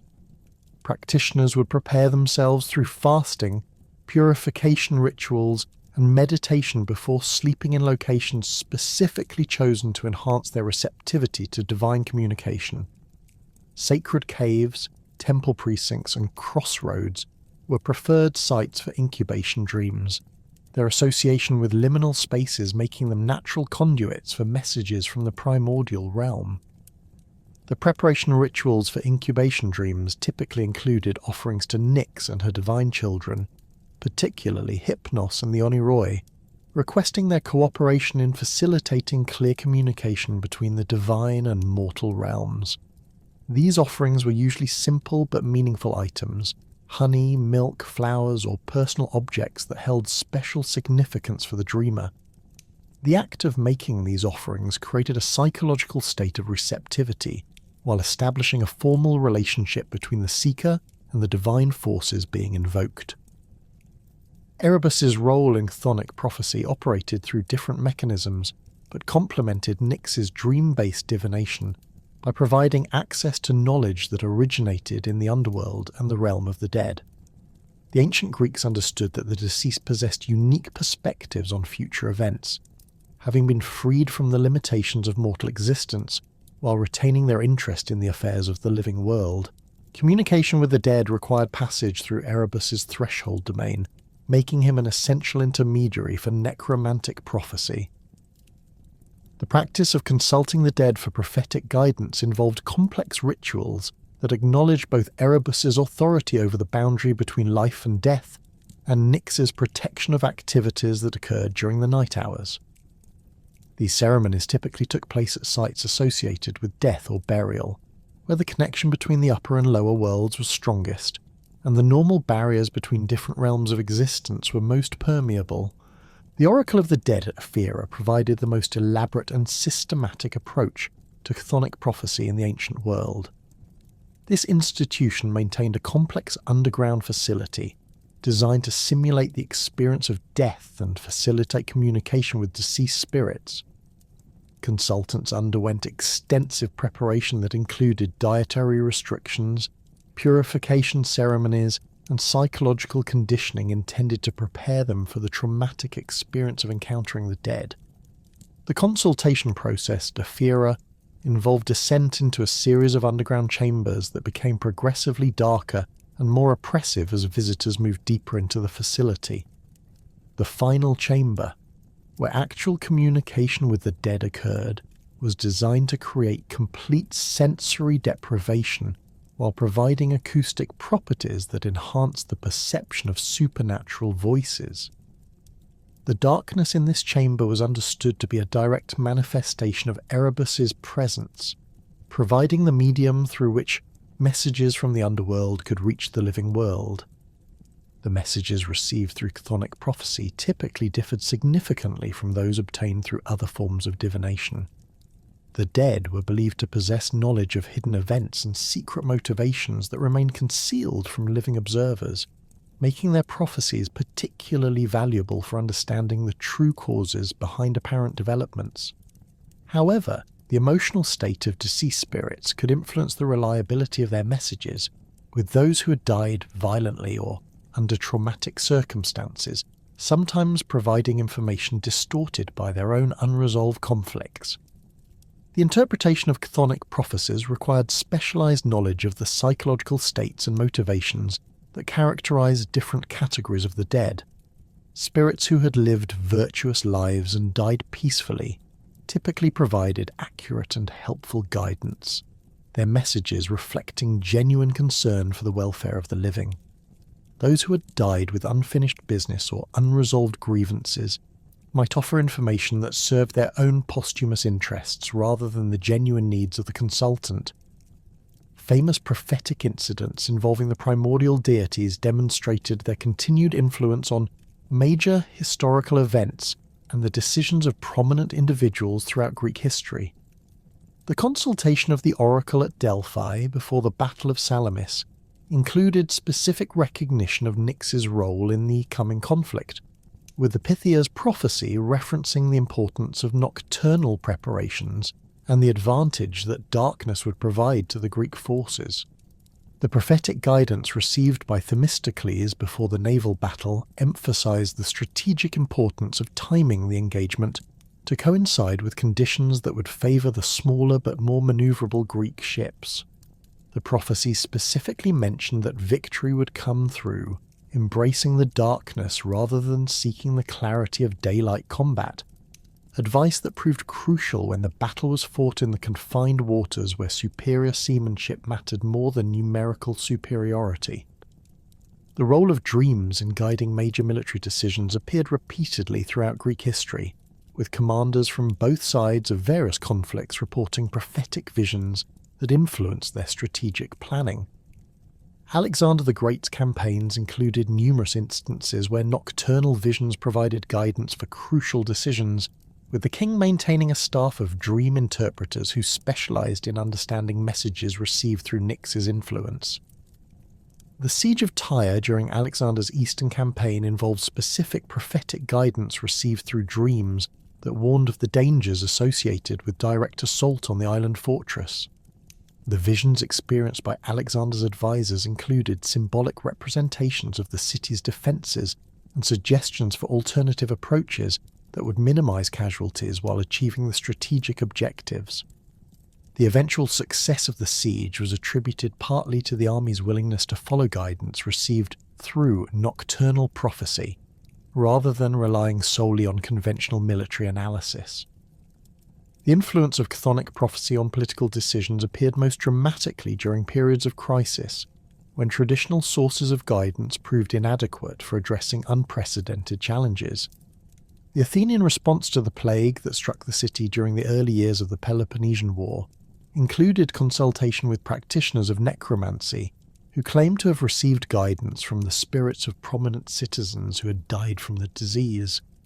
These consultations provided information about the disease's progression and suggestions for protective measures that proved more effective than the recommendations offered by conventional medical practitioners.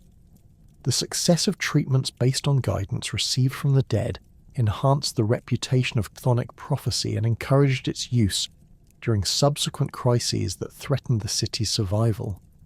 The success of treatments based on guidance received from the dead enhanced the reputation of chthonic prophecy and encouraged its use during subsequent crises that threatened the city's survival.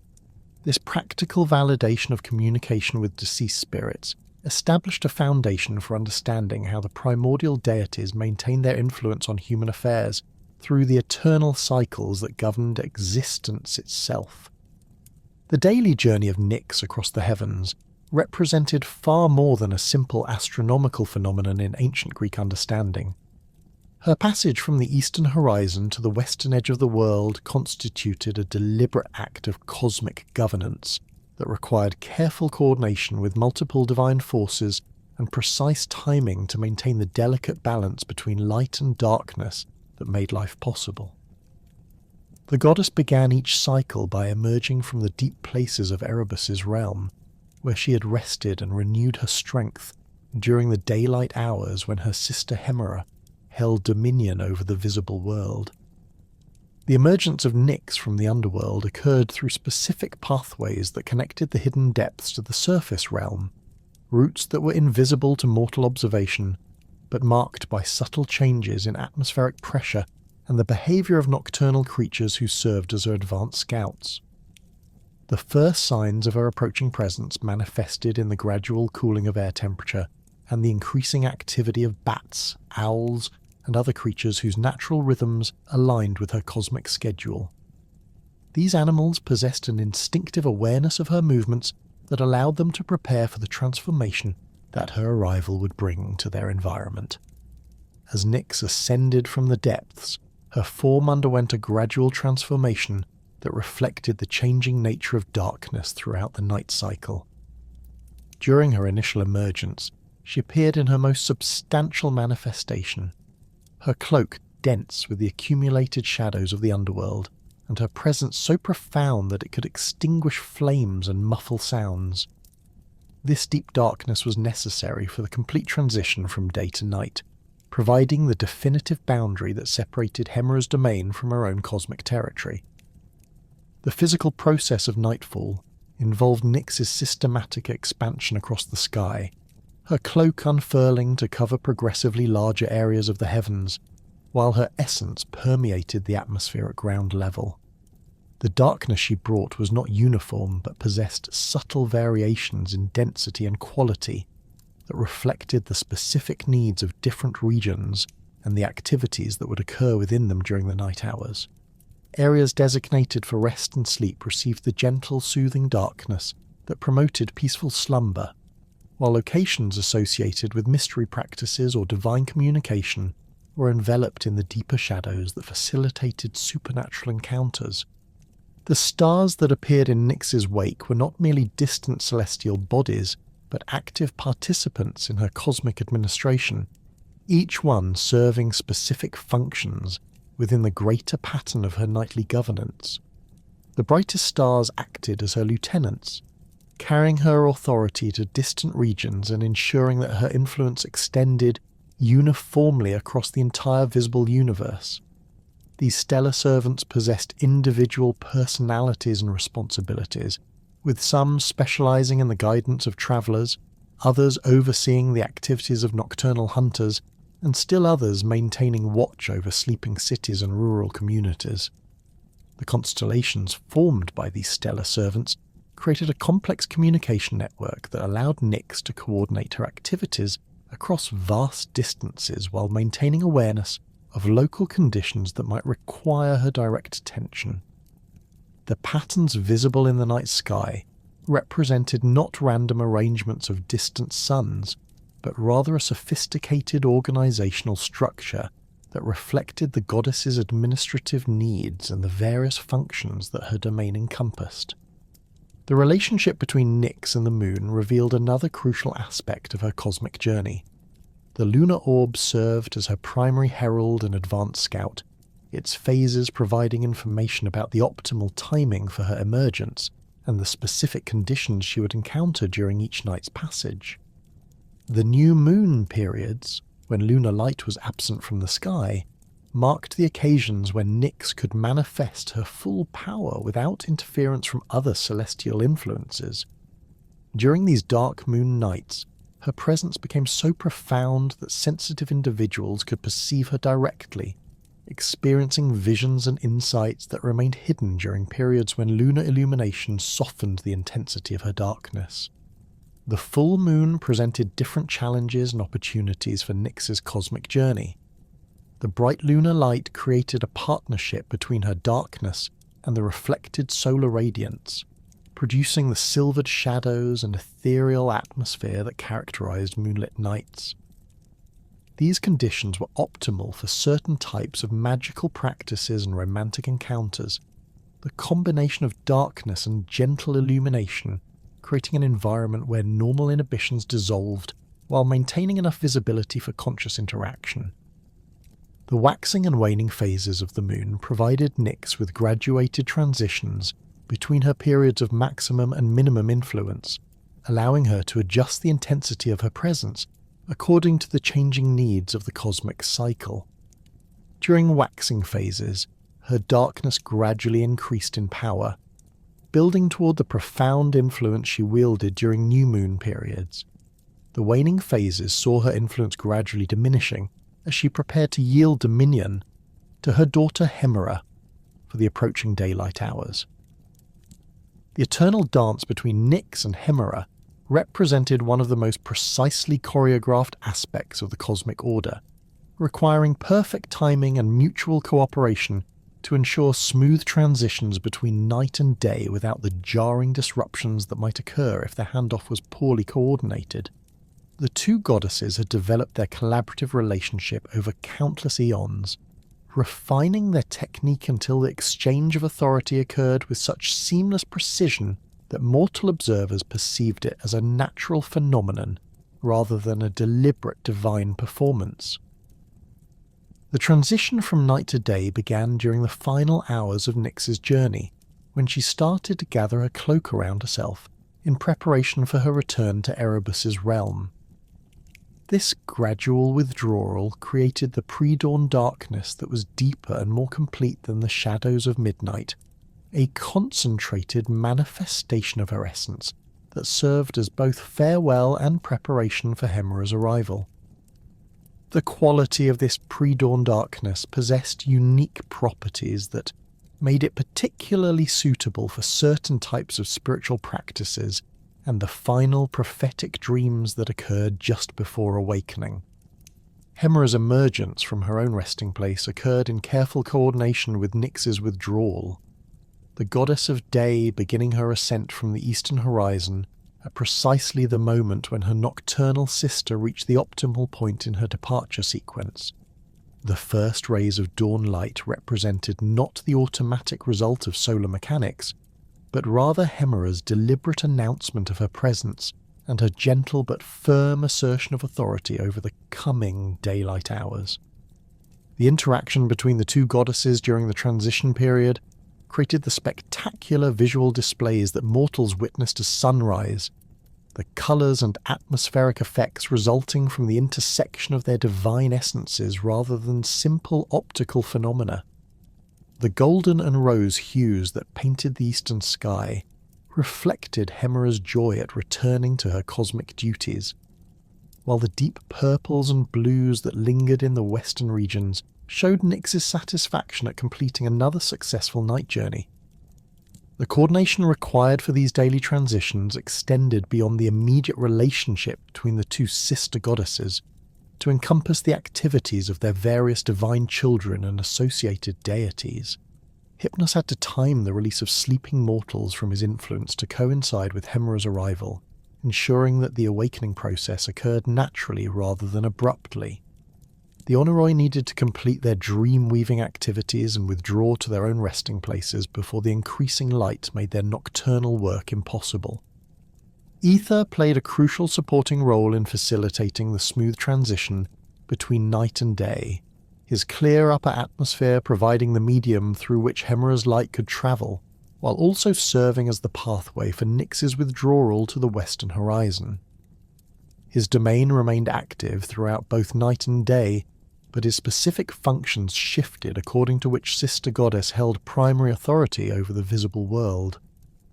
The astronomical significance of this eternal cycle extended far beyond the simple alternation of light and darkness, to encompass the fundamental rhythms that governed all temporal measurement and the organization of both divine and mortal activities.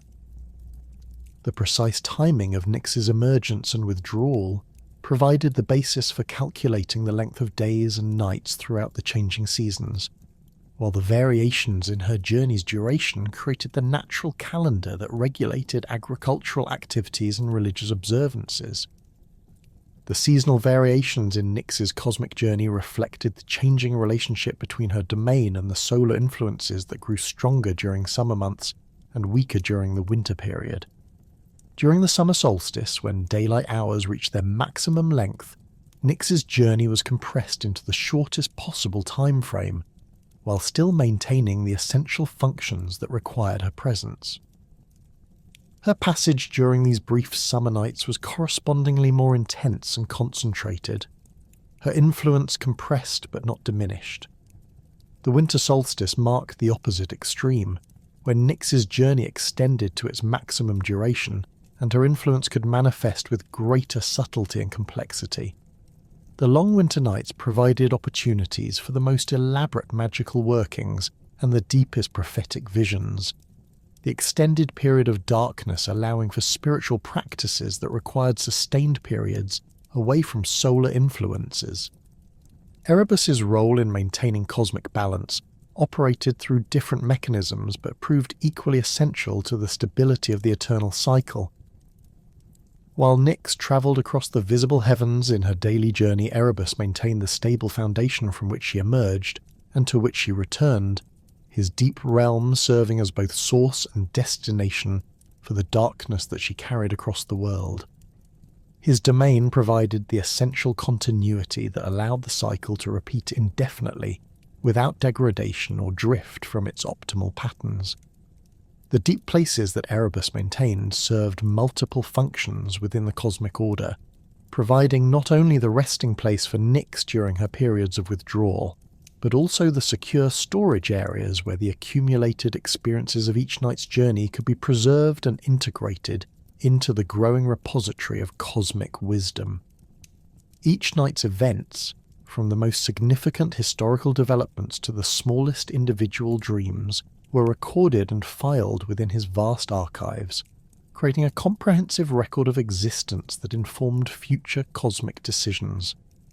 The relationship between Erebus's static presence and Nyx's dynamic movement created a fundamental tension that drove the cosmic cycle forward while maintaining its essential stability. His unchanging nature provided the reference point against which her movements could be measured and coordinated, while her constant motion prevented his stillness from becoming stagnation. Together, they embodied the complementary principles of permanence and change that characterized all the healthy cosmic systems. The philosophical implications of their eternal cycle profoundly influenced ancient Greek thought about the nature of time, existence, and the proper relationship between stability and transformation in both individual lives and cosmic processes. The daily repetition of the night-day cycle demonstrated that true permanence could only be achieved through constant renewal rather than static preservation, each new cycle building upon the experiences of previous iterations while maintaining the essential patterns that ensured continuity.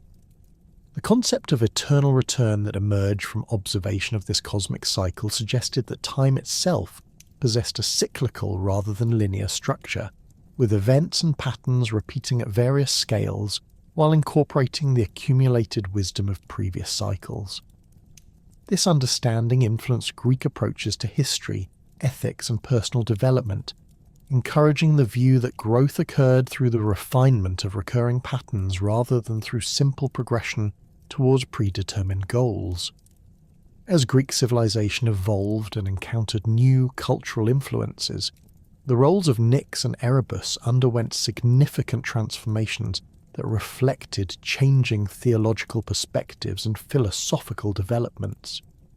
The emergence of more anthropomorphic deities during the classical period did not diminish the importance of these primordial forces, but rather refined their functions within increasingly complex mythological frameworks. Later Greek poets and philosophers recognized that the ancient powers of darkness and night provided essential foundational elements that gave meaning and context to the more familiar Olympian narratives. Hesiod's Theogony established the canonical position of Nyx and Erebus within the genealogical structure of divine creation, but subsequent literary works explored their influence on human affairs with greater psychological sophistication. The tragic playwrights of the 5th century BCE drew heavily upon the symbolic associations of primordial darkness to create dramatic effects that resonated with audiences on both conscious and unconscious levels. Aeschylus incorporated references to Nyx's prophetic authority in his Oresteia trilogy, using her nocturnal domain as the setting for crucial revelations that drove the narrative toward its resolution.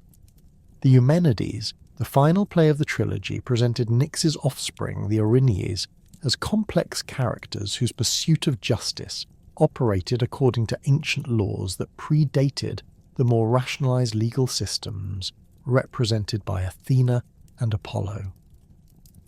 The conflict between old and new forms of divine justice reflected broader cultural tensions between traditional religious practices and the emerging civic institutions that characterized classical Greek society.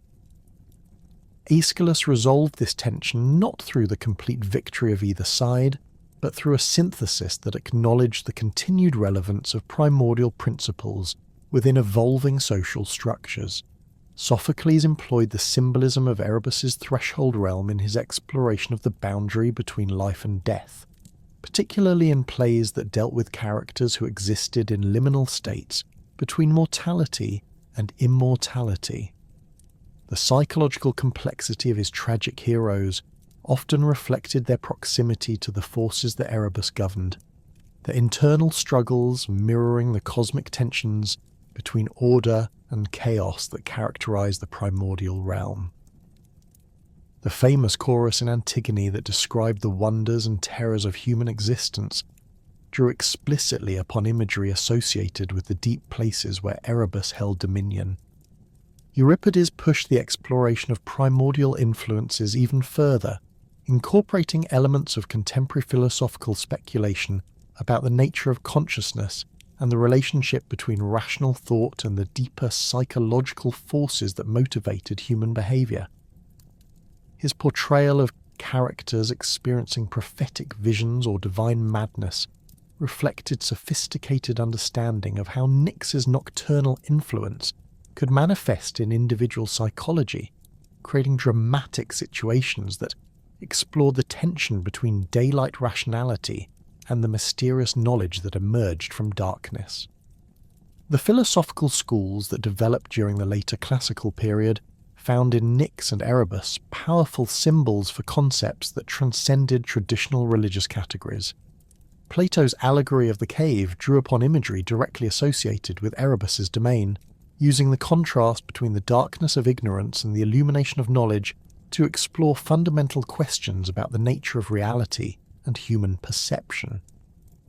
The philosopher's description of the soul's journey from darkness to light reflected the cosmic pattern established by the eternal dance between Nyx and Hemera, suggesting that individual enlightenment followed the same basic principles that governed cosmic transformation.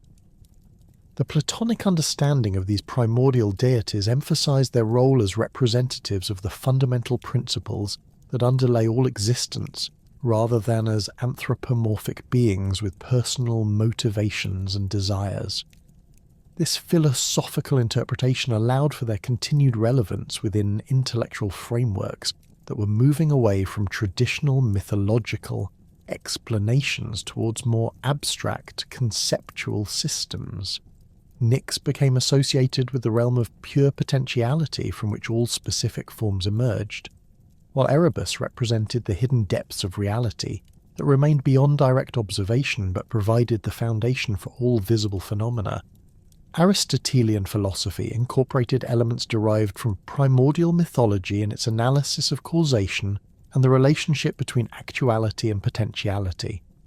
The philosopher's concept of the unmoved mover shared certain characteristics with Erebus's static but creative presence, while his understanding of temporal cycles reflected the influence of Nyx's eternal journey across the heavens.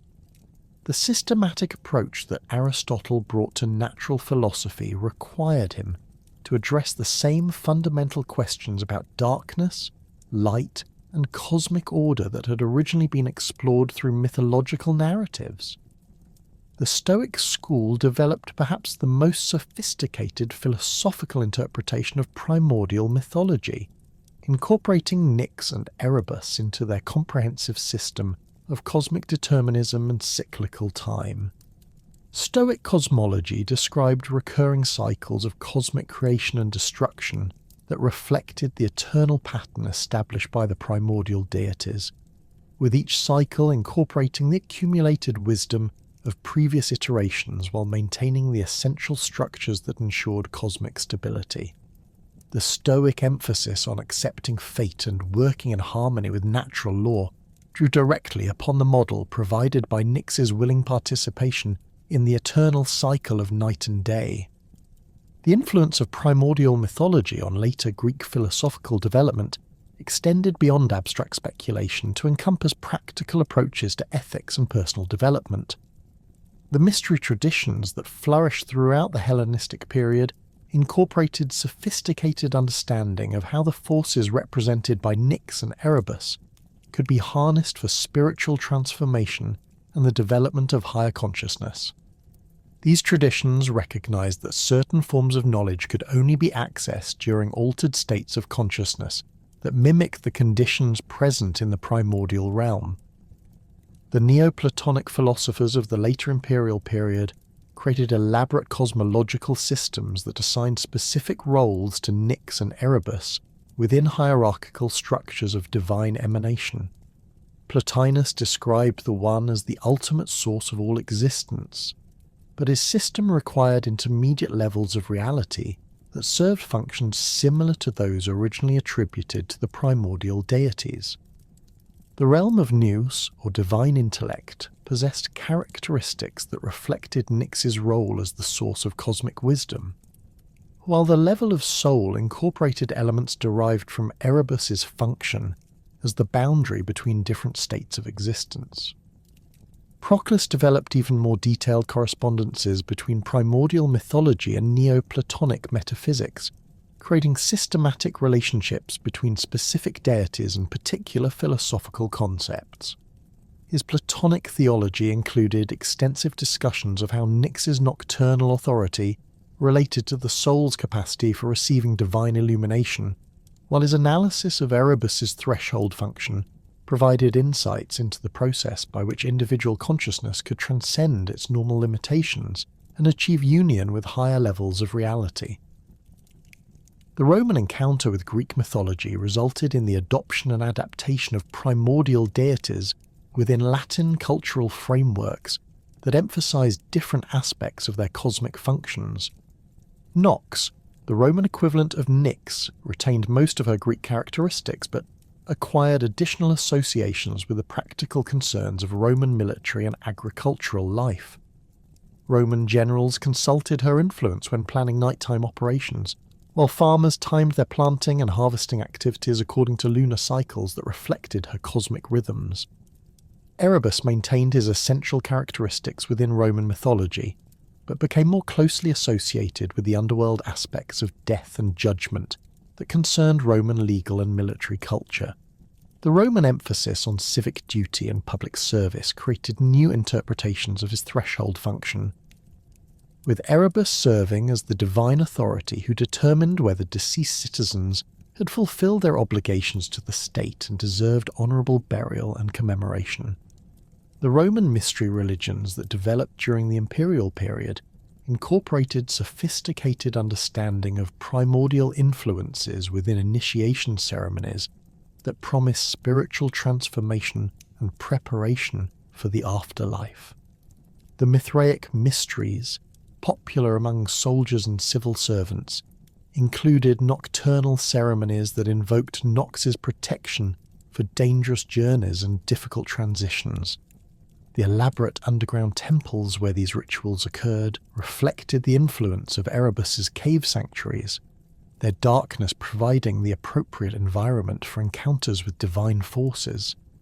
The cult of Isis, imported from Egypt but adapted to Roman sensibilities, incorporated elements derived from both Greek and Roman interpretations of primordial mythology.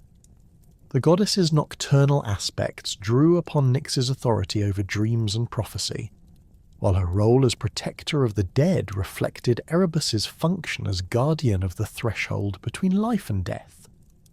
The popularity of Isis worship among women and slaves demonstrated the continued appeal of deities whose power operated outside the conventional structures of civic religion. The influence of primordial mythology on Roman literature appeared most clearly in the works of poets who drew upon Greek sources while adapting them to Roman cultural values and aesthetic preferences. Virgil's Aeneid included extended passages that described the hero's journey through the underworld, encounters that reflected sophisticated understanding of Erebus's threshold realm and the psychological transformations that occurred during the transition between different states of existence.